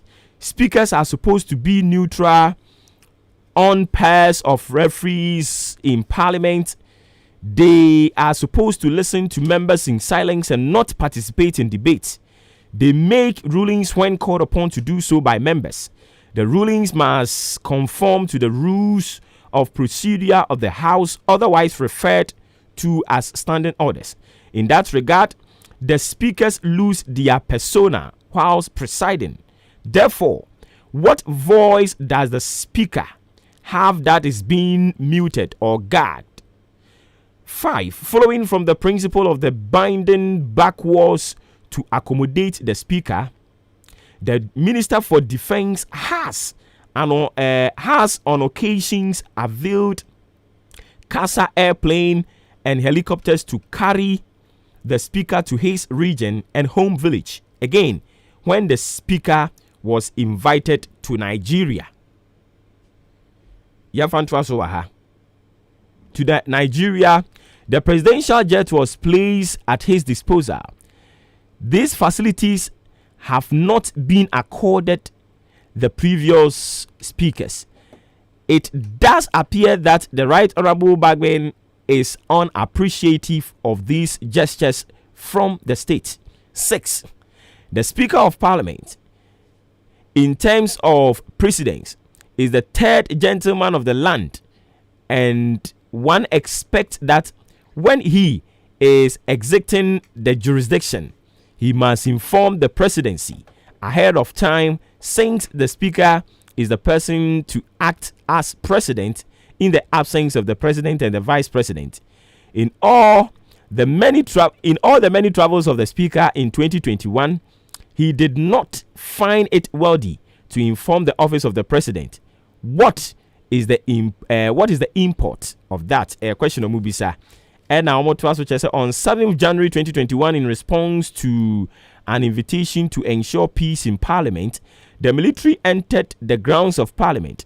The minority caucus subsequently raised issues about the interventions of the military, whereas they had condemned the military less than 2 weeks to the January 7th, 2021 incident. The speaker instructed the clerk to write to procure the services of the military for him. The paradox is worth noting. Truth is sacrosanct. Right Honorable Bagbin is the only speaker who has invited 7 military officers to serve in Parliament. Parliament now has a 7 Colonel as the Marshal of Parliament. This has never happened in Parliament since 1957. If, in the opinion of the Speaker, the police have some deficiency, shouldn't all of us work to cure any deficiency so defected? 9. Now the Minority Caucus statement states that the action by the military high command is politically motivated. What is the proof? Or is it the case that they consider that since the Right Honorable Bagwin is NDC, he is there to do the bidding of NDC, and hence any critique of the Speaker or any action aimed at Speaker is a critique of or action against the NDC, and therefore should be considered as being politically motivated? The people of Ghana know better and certainly can make the distinction between truth and sheer propaganda. Enti we any one more release the ba mountain so na said ye yanketenkete bra ma bre mu ha no no enye asem ketwa ye body nyina to fa de release we the aba mountain so de be counter NDC for before release we be na NDC for di kan ba be ka say sa military for no aye de ma ye ra bagben asesi ya ye yi di afiri ho no no yamanyo sem na omo ye ntia na omo susu say as a speaker no oni omo afa nti no you do me I do you ye kire say ye na to me and omo di to me no de ye de omo pe majority nso so de nkrata de aba monten so omo kire kire omo nsemu akire say akwantu bebre na ba opani na kwa wono nso so ama ne nti omo bisa say eno nso so ho asem sen na esitie ye nkwa homa ne so na ye ni onimonyamfo ABA Fuseni MP wo eye Sagnarigu enko twetwe enkomo Honorable ABA Fuseni woti yenka ahenkan FM sunie ya mo akia mo akwa ba umpo mboko masa me chiwo chefo nyina atiefo nso ejo so papa enti sene na migusu a me kire nsem ni mu kakra no nia ekoso of parliament respect to Speaker of Parliament and the security detail I say ya redraw no minority mo de mo nsem beto monten so majority nso so abe counter e dia be potin na ekoso of Parliament wadaroma masa asam de yaka in respect of security say abai no or the asam yaba because masa yes abai na wom at this point in time say Mr. Speaker ni security detail who tamper with it security detail yes abai na wom. It's a very reckless action, very irresponsible. Yes, at the time, say, what by who can say, who can say, we build consensus. Who can say, Yemen Koye, ma Obia, making sure, say, national discourse, no, Koye ma Obia. This is the kind of recklessness we are LGBT. As a man, and yes, and let me pretend making fervent appeal to. Your military for you, will respect across the length and breadth of this world. Ghana's military, yes, professional standards and our integrity, and high above board. Until now, Mumma abide their abon papa. Now, now they use them to do their dirty work. You do not lend themselves. Focusing. Nama omunya political. Our professionally respected soldiers take the flag for the reckless policies they are pursuing. Policy matters is not for the military. It's for the civilian authority. Where is the defense minister? Defense minister, no why? Where's the deputy defense minister? Where are those appointed officials? Yeah, national security, all those ones. And so, and yet, for the soldiers to issue a statement on policy. Policy matters is not for the professional soldier. It's for the politician. Because the soldiers answer to political authority. But Abaya buoyancy, Omu person will find an excuse so that they will stay in the background, let Nipa yet Omu dirty work. It won't work. I must have a person whether Omwaji, Mr. Speaker, soldiers, Omu fa police Buka. They will not succeed in intimidating the speaker or intimidating your NDC members. On the contrary, after now, Ombre who say yes, You bet just so money more than before. Because we will tell them, say, they say we attempt to intimidate Mr. Speaker and not intimidate NDC members. Wallahi ta lie. Wallahi ta lie. Omu chonto enye juma na enye juma china. After never sorry jina to enye juma ni ye papa. Masa. Kofie. Electoral Commissioner Jimesa, common Electoral Commissioner Jimesa.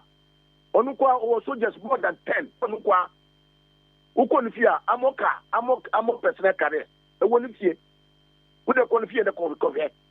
Uba Electoral Commission. The same armored vehicles and dozens of police and soldiers. Okay, this is a common Electoral Commissioner. You can't even compare her to the Speaker. Since you come see pop. Onakasa more than 10. Jinmesa. Onyobia. In terms of the hierarchy. Honorable Alban Sumana Kisfor Bagwin were a speaker of one of the organs of government, the legislature. Okay? Won't even compare this Electoral Commissioner to this incompetent Electoral Commissioner to Honorable Bagwin. You cannot. But ABF is saying, you keep emphasizing on Electoral Commissioner. What is our personal problem be? Electoral Commissioner, why are there no woman to soldiers?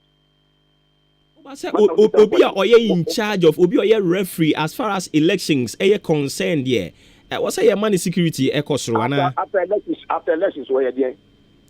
Still, our Electoral Commissioner. After elections, why are there? Or your Electoral Commissioner. No, yeah. Say, you have we are not just Anna. No, after this, what is important? So, are you more important than Mr. Speaker?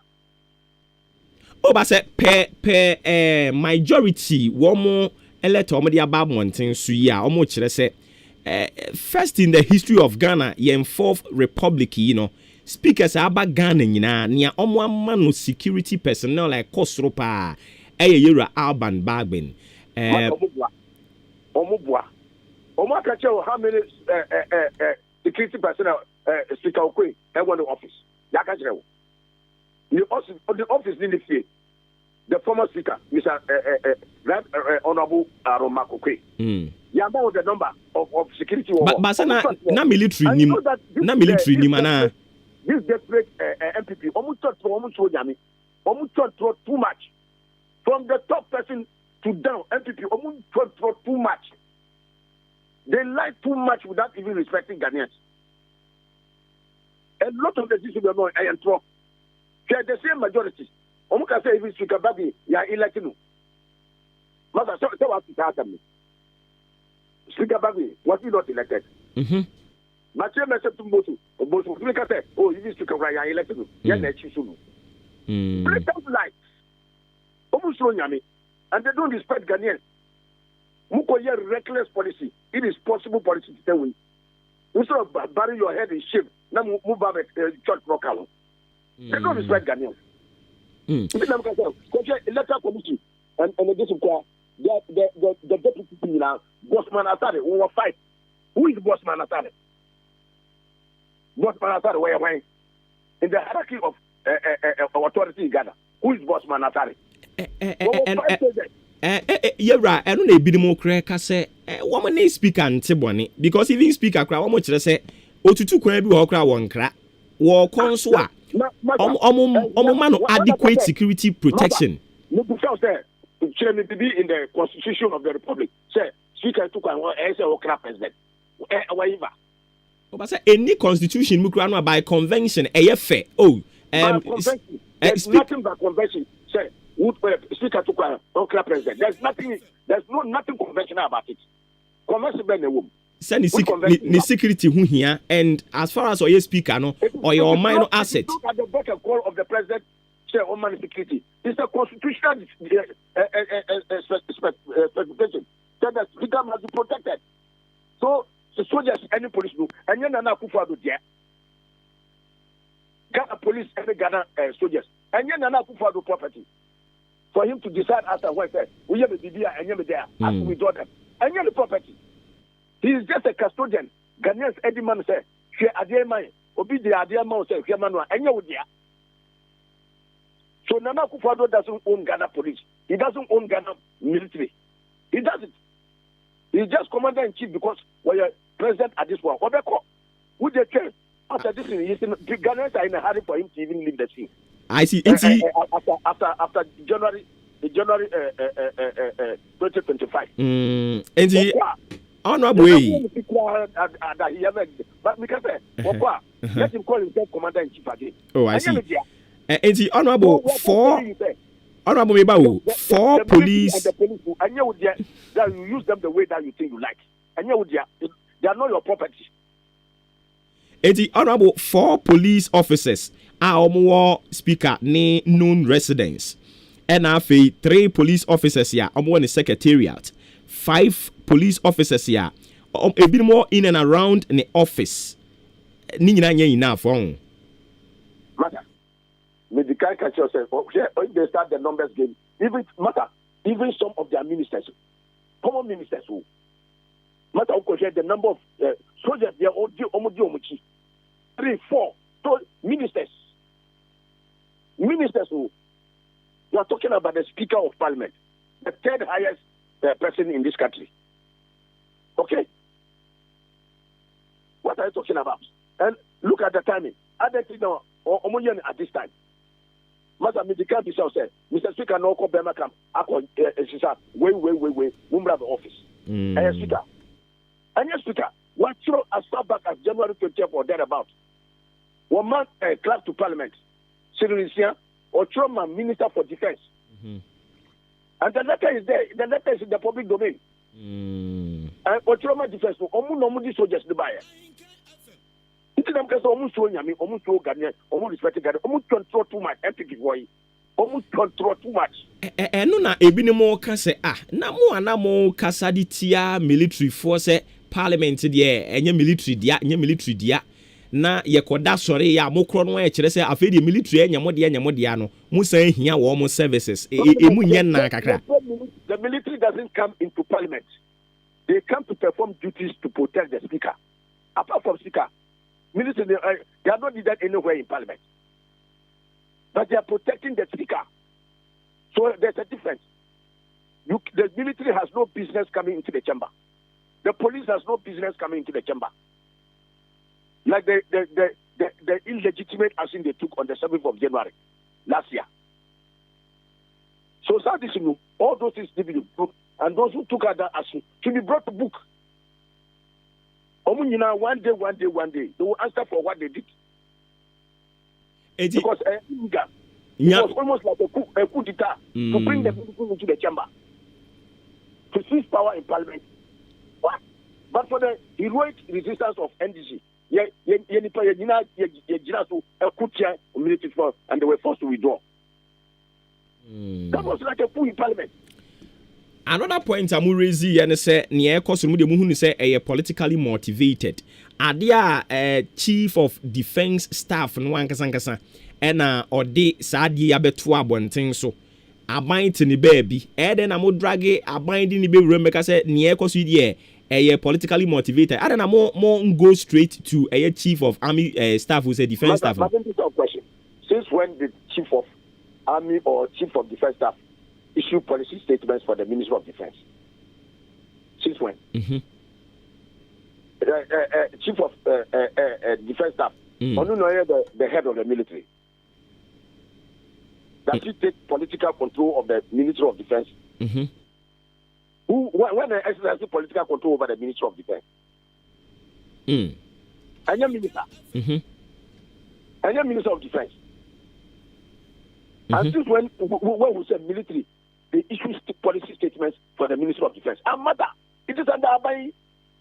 Because one person who using military, and yet they are dirty work. That is appeal I made to you from the beginning. Sir. Military is a very highly respected institution. What I mean, not be a reporter. I was a senior reporter, Mako Rwanda in 1994. Okay? Obia joining the Ghana Armed Forces and the gallant men of the armed forces. They were the only nation that stood in defense of the Rwandan people. And who got peacekeeping everywhere. You brought Ghana as among the highest, the most respected. So you were very weighty name Abayi person a good that name. Ma military for ye they push him to do the dirty work. We a very dirty work. The military should stay out of it and let them wash. Let them go and wash their dirty hands by themselves. Ma military, this government do their dirty work for them. We dirty work. More almost yes, see because of Abayi a body in your own person over the village here. I see. Because the military no akofa respected institution. Respected personnel, but and yet hopelessly incompetent Abayi. Hopelessly on its government. Okay. Because the military doesn't issue statements on policy issues. Okay. Nyankopon Adamu this month somewhere 23rd mo be sign akọ parliament. Mo kwa ade be na yenhwe ni mu say minority mo be ye. Oh, master kind of Oma article am Monday say yakwa yeduma man. Ntina ka say because of back by now for the first time in the history of parliament. But from 1992 up to this time. This is the first time parliament exists as an independent organ. And to be wholly executive to account. This is the first time in the history. Executive to the policy issue about like a budget. Parliament a tregu. It has never happened. But under the aegis of Bagui, Oman will say he is trying to build parliament as an independent institution to hold the executive accountable. Nana Kupado and Dr. Bamia, Omun pay accountability. Omun behave to say Omu Odikrobi or village B, and they have absolute authority. Obi and challenge Omu. Your president man say he is not a monarch. One year king, the Queen of England, even Queen of England, were subject to the law. He is not a monarch. He is an elected president, and as I will acting in conformity with the law and the constitution. So he must be accountable. Be accountable. And the legislature now. Under the leadership of Honorable Right Honorable ASK Bagui, who hold the executive accountable. It's a matter. Yes, we can only go for it. So after the accountability, he level at the end, you be holding them even more accountable now than even before. Any sutroboni na. I'm telling you, sir, now they will be subjected to critical scrutiny. This is the sutroboni be called different level. Omunye ready. I am telling you, the scrutiny will be more than before. After number one scrutiny, more than that. Because that is what the good people of this country want. But who would you say, if it's E-level bonnie, who person would hear? E-level to bottom, he said, who was sick of bottom, who did a fan and show other tuma. Yet, you know, you didn't go prison. I buy it to bottom, or person or two. Bottom of Ghanaians, that is robbery. Because that was an electronic wallet. Which can now share electronic wallet. If somebody dips his dirty hands into that wallet, he's stealing. Where about criminal person work? And yet, I see. So that is for people's money. Who would be the Sika I question the kilo me? Obi the share the basket under his bed. Would you share electronic wallet? So Obi the Sika said the pillow Obi Tata. Now then would you share electronic wallet? Obi Tata. I see. Eti wo dem wuri decide ye koso di nyina no ase ye mam ehu bia bom na maji 11 na tumu ntentem wa. Oh, master. This one will even make it work. Because who person will build the consensus? This is the way to build consensus. We and your consensus. Say that you will go and target the speaker. Even though legally, what you are let them out, no one allocating soldiers to his office. Who person will children say where power lies? Until soldiers know you actually open in that time. Leave the cover so that you'll be vulnerable. So that when we say on the casa ye mamwa on the patchwa. You will make him vulnerable. So intimidating tactics you anyejuma. Okay. Anyejuma. Yerama. Including the security guy. Omukasa omuma MPs no. Ebinimi anya MPs kura no omo ejibi. You mean so about ya jikura. It doesn't make any sense. to be intimidated to be nobody will be intimidated. Okay. But the contrary, you better more fortified. Say you better to manage year. And the situation where would be kind, with my catcher, Madika catcher, Chimesa, where we were more than 10 soldiers. I'm what can be in your quality. Who is she? But say omo sa bambo no military protection and you no nko o. But everyone was asked no wa boni din agba no. Where? Me come am me Jimensa. Me ka say over 10 soldiers there over police. So many other listen. Now me say in that hierarchy of order where does they come in? It's all a electoral commissioner. Because for your dirty job, abai. That's all. Sir. Otherwise, I see. You're not say, Bibiani ever sound baby. But I am sorry, so your democracy, the way Nana any Dr. Bawe Omdi, your democracy, and yet, Akukudu, that's sorry, Naka, assembly, what it should be. And yes, sir, you have seen an MPP government before. President Kufuor, I know all this is when this cannot see before. Okay. You're right. Yeah, that's be Brown pay. All right.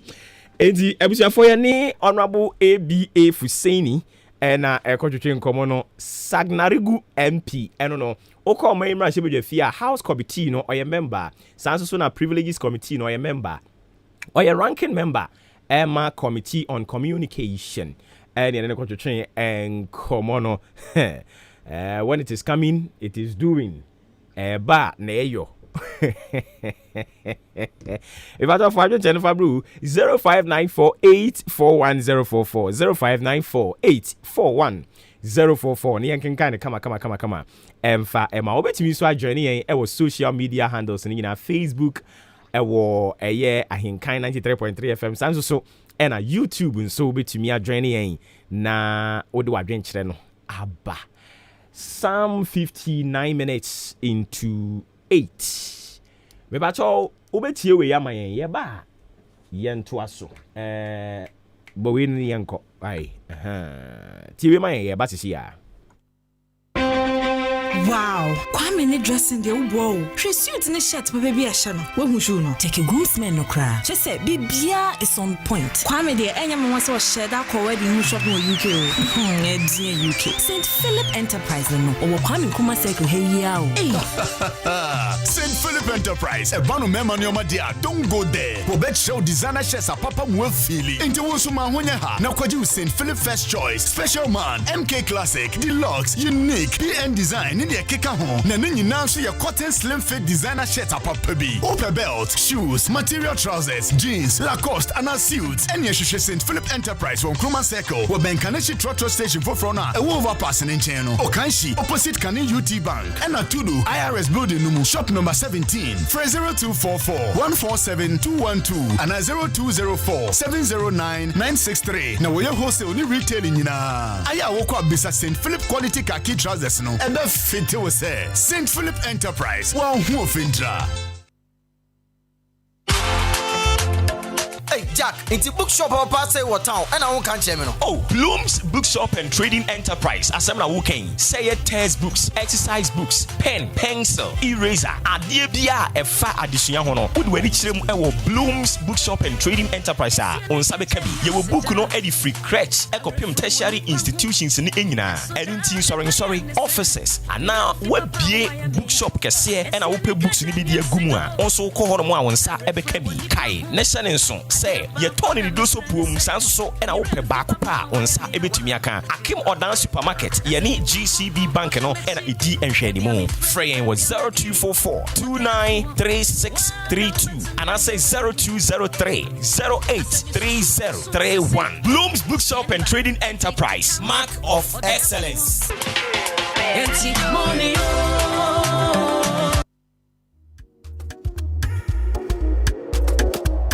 Malaria ya banana drew na bo tenate.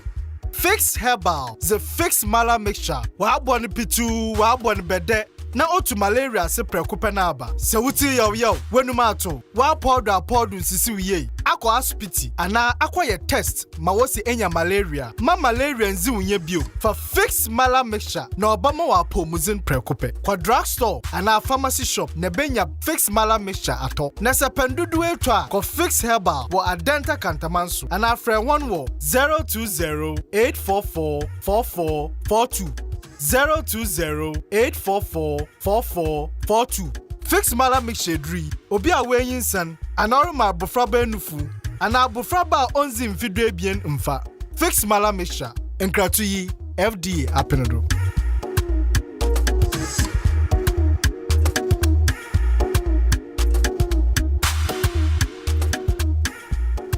Ghana adisiye. Obuoba Ofori Amanfo emamo ache edeba ahenkan 93.3 FM. Okay, so sima baako na apa anopa nonkron eho kan ne channel so se dwumadi aguso awutie no ye matching live on ahenkan 93.3 FM. Teacher Kujo Tepa nyina susu no de aba na o kyerese halfwa no North MPP Youth Organizer hope for watch ya na no pay or say ohwe Speaker of Parliament Bamba ye dia mano ne privileges bebre a opani o enjoy ya on tiase se de bia o sanya kukuduru ba bonten so na o ba be complain sa nti on de odwene ho a won tiase o de nchia kwa ma Professor Christopher Amiyawe Kumfi lawyer John Kuma na chairman o de ne ho kwaku apia na won so di free ba ye na we nso so se Crispo fufuo na o de ba ye na o se Ghana Bibia na de ayamanyosem Speaker of Parliament Bambo nso so ye de ayamanyosem enche kra ware eno nso ye de be ayamanyosem ono de o kire se nchia nkoma ura Isaac Bonsu IB or incoming NPP Ashanti Regional Youth Organizer and wadi aba nana mafusia nso no kire se wo ma ye chia no pay you na asa no awasa no pay mani age pa o dancing moves no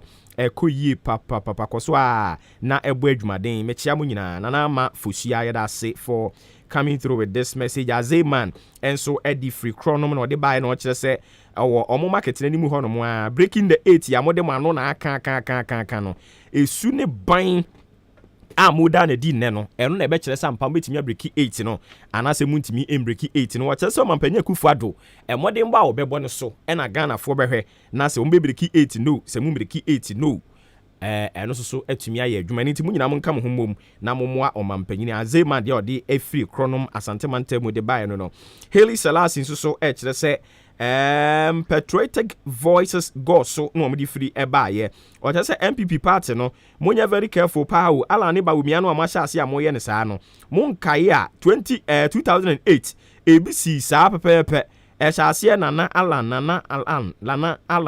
alan saa ekowi ase na moti opposition a mo wo mo nan saa nti saa alamba wumia no asa ase a eba no wo se mo hwe biribi yie papa wa hwe ya dache mo bedi mo dokno kwa Haley Selassie di ode bai no chese nchia enko emma COP retired kwasi mensanduku na lawyer Justin Kodua Frempong nti eno so ne nkrofo messages ya omode fa Facebook eba ye me pa cha won so ubetumi de wo de aba na fe ya kenkan ne kama de ama ubetumi ajoin yen e wo Facebook no e ya Henkan 93.3 FM sa so e na YouTube ya Henkan 93.3 FM medical ka cha se na ye beche soboti no ebi nti se wunya soboti ba ko a e box kese ye de mawo ubeyi ni sane a wonom leptin no kama pa mo amohwe wo YouTube na ni kura me no soboti nice one wo mu bebre on saka ba ko a wo be no ma febo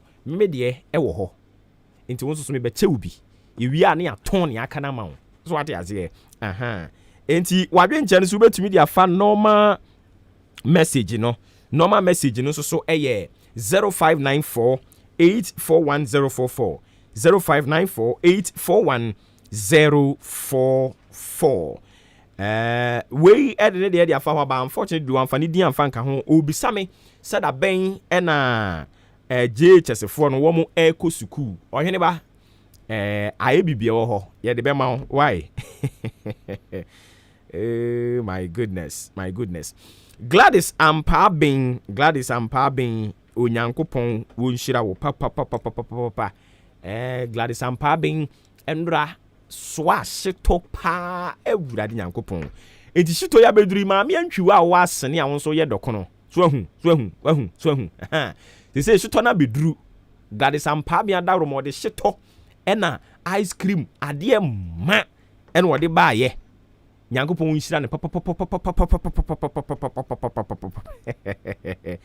Enti shito ya bayi na maame antwiwa wonso ye dokono chenchenam ewa achema sene na wodokono nso nkrade no dokono no eye kama yi na sheton nso so aba be kame nse wo me fie ha yi na ne korakora ne sen ni de mi bisa ho sheto wo fie ha ene wonso woni mu dokono ye pa ye ba ne dokono ne nchenam a o ya de pa etibidi asem na mi bisa se Gladys Ampabing ya na famu de na wonso so ne korakora ene sen nia wode ba ye ne de ebesi akire ba ye no akides yibese sad boys etigu ade no so ama dokono no ho akire ne kire tro pa nya senketo anti mimi din na oboye ye bata me kaminsa o ma me antwua a meduru mi ha o enso nka wo dokono de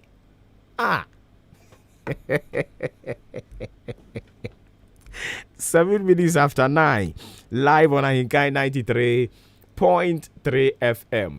Enti abusuafo egusu a ye twetwetwe nkomo. Asem ba kwa aba be bone of contention anopa obi a eka bi e speaker of parliament.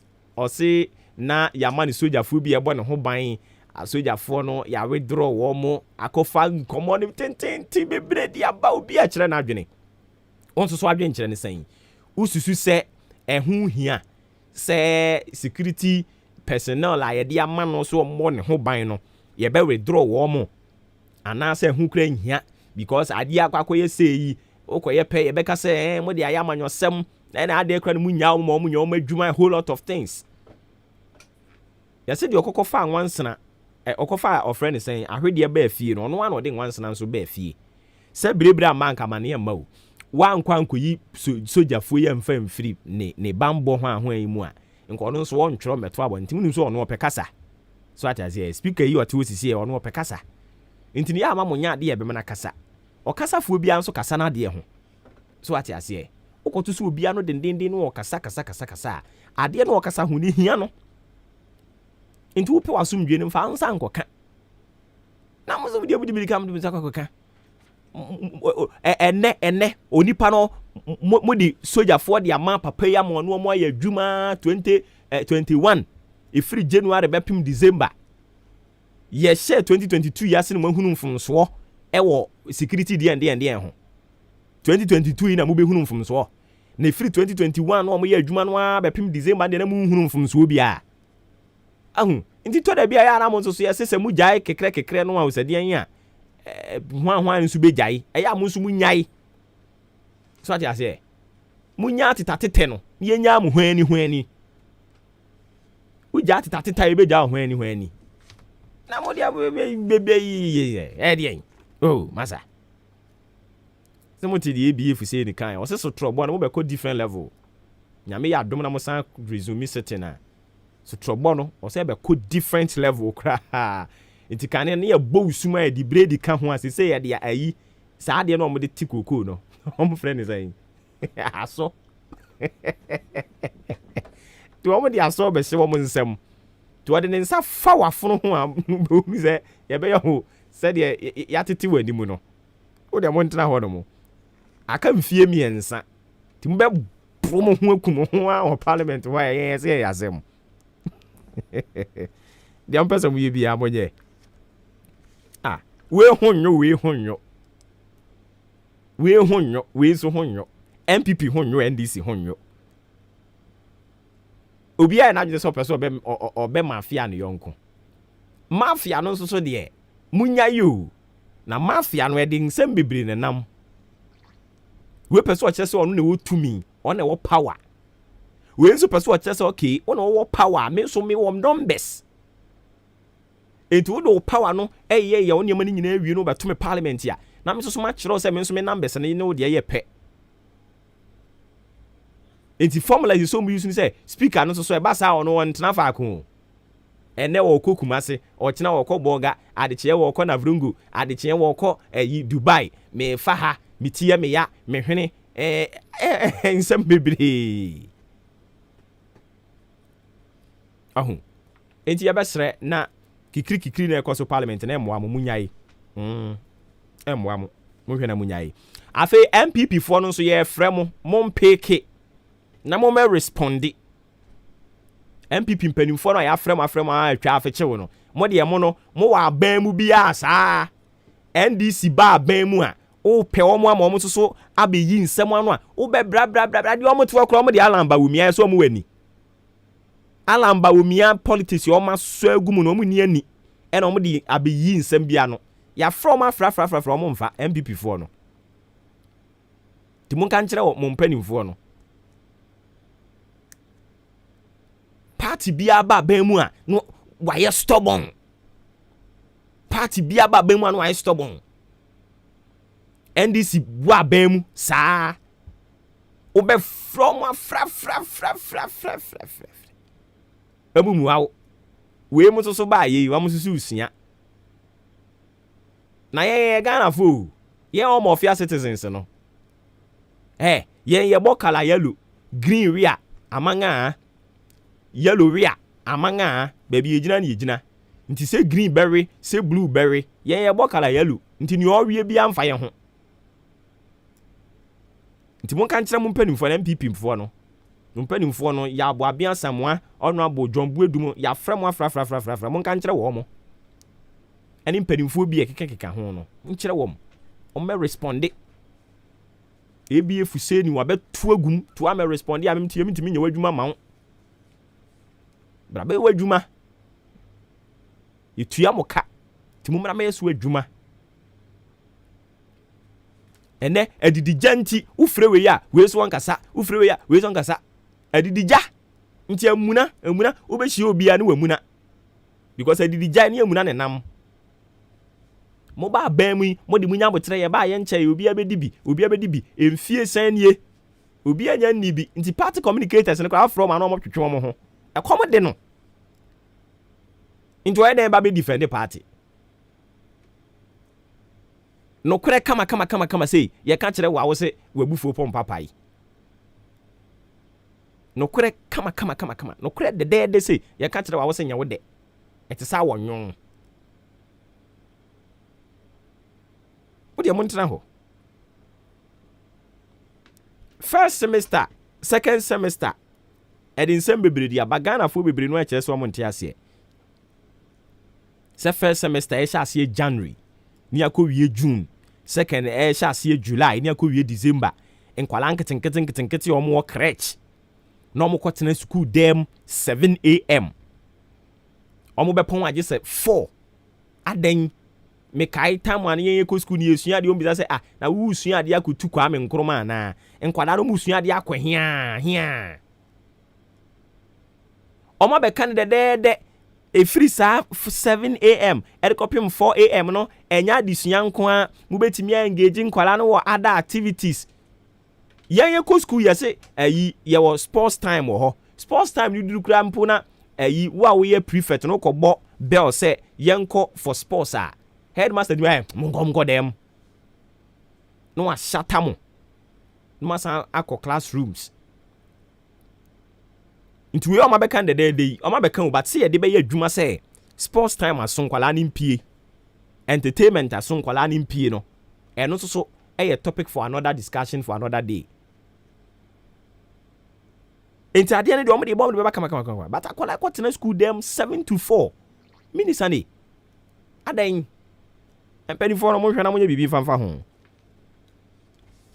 abambagbe no honorable right honorable makache so no opekasa ono waje atum o ye talkative speaker of parliament sesi o ye talkative o ye kasafo ankasa enti obi o ye kasafo sa anu so no ye nkosha ne kasa memeti ye me kasafo na metim ba bi no me hye me kasa nkasa pato ba hye me kasa enti wono wote wa ma mo nkosha ne kasa Omo question kasa. MTN ne other telcos no. MTN for I increase omo table net charges data subscription no. Omo increasing by 50%. Last year, latter part ho baby na sa ade isha ase. Be pem na ya kan ho asem wa Ministry of Communication na adwene se wonte ye. National Communication Authority na adwene se wonte ye. Na MTN for the ompe no omo ye Ghana ha. The MTN for pen omo ye ne Ghana ha. Ene kane enka wo ye mashup 10 cedis ya. De na wunya sese wunya biem. Oye mashup 20 cedis. Yeah no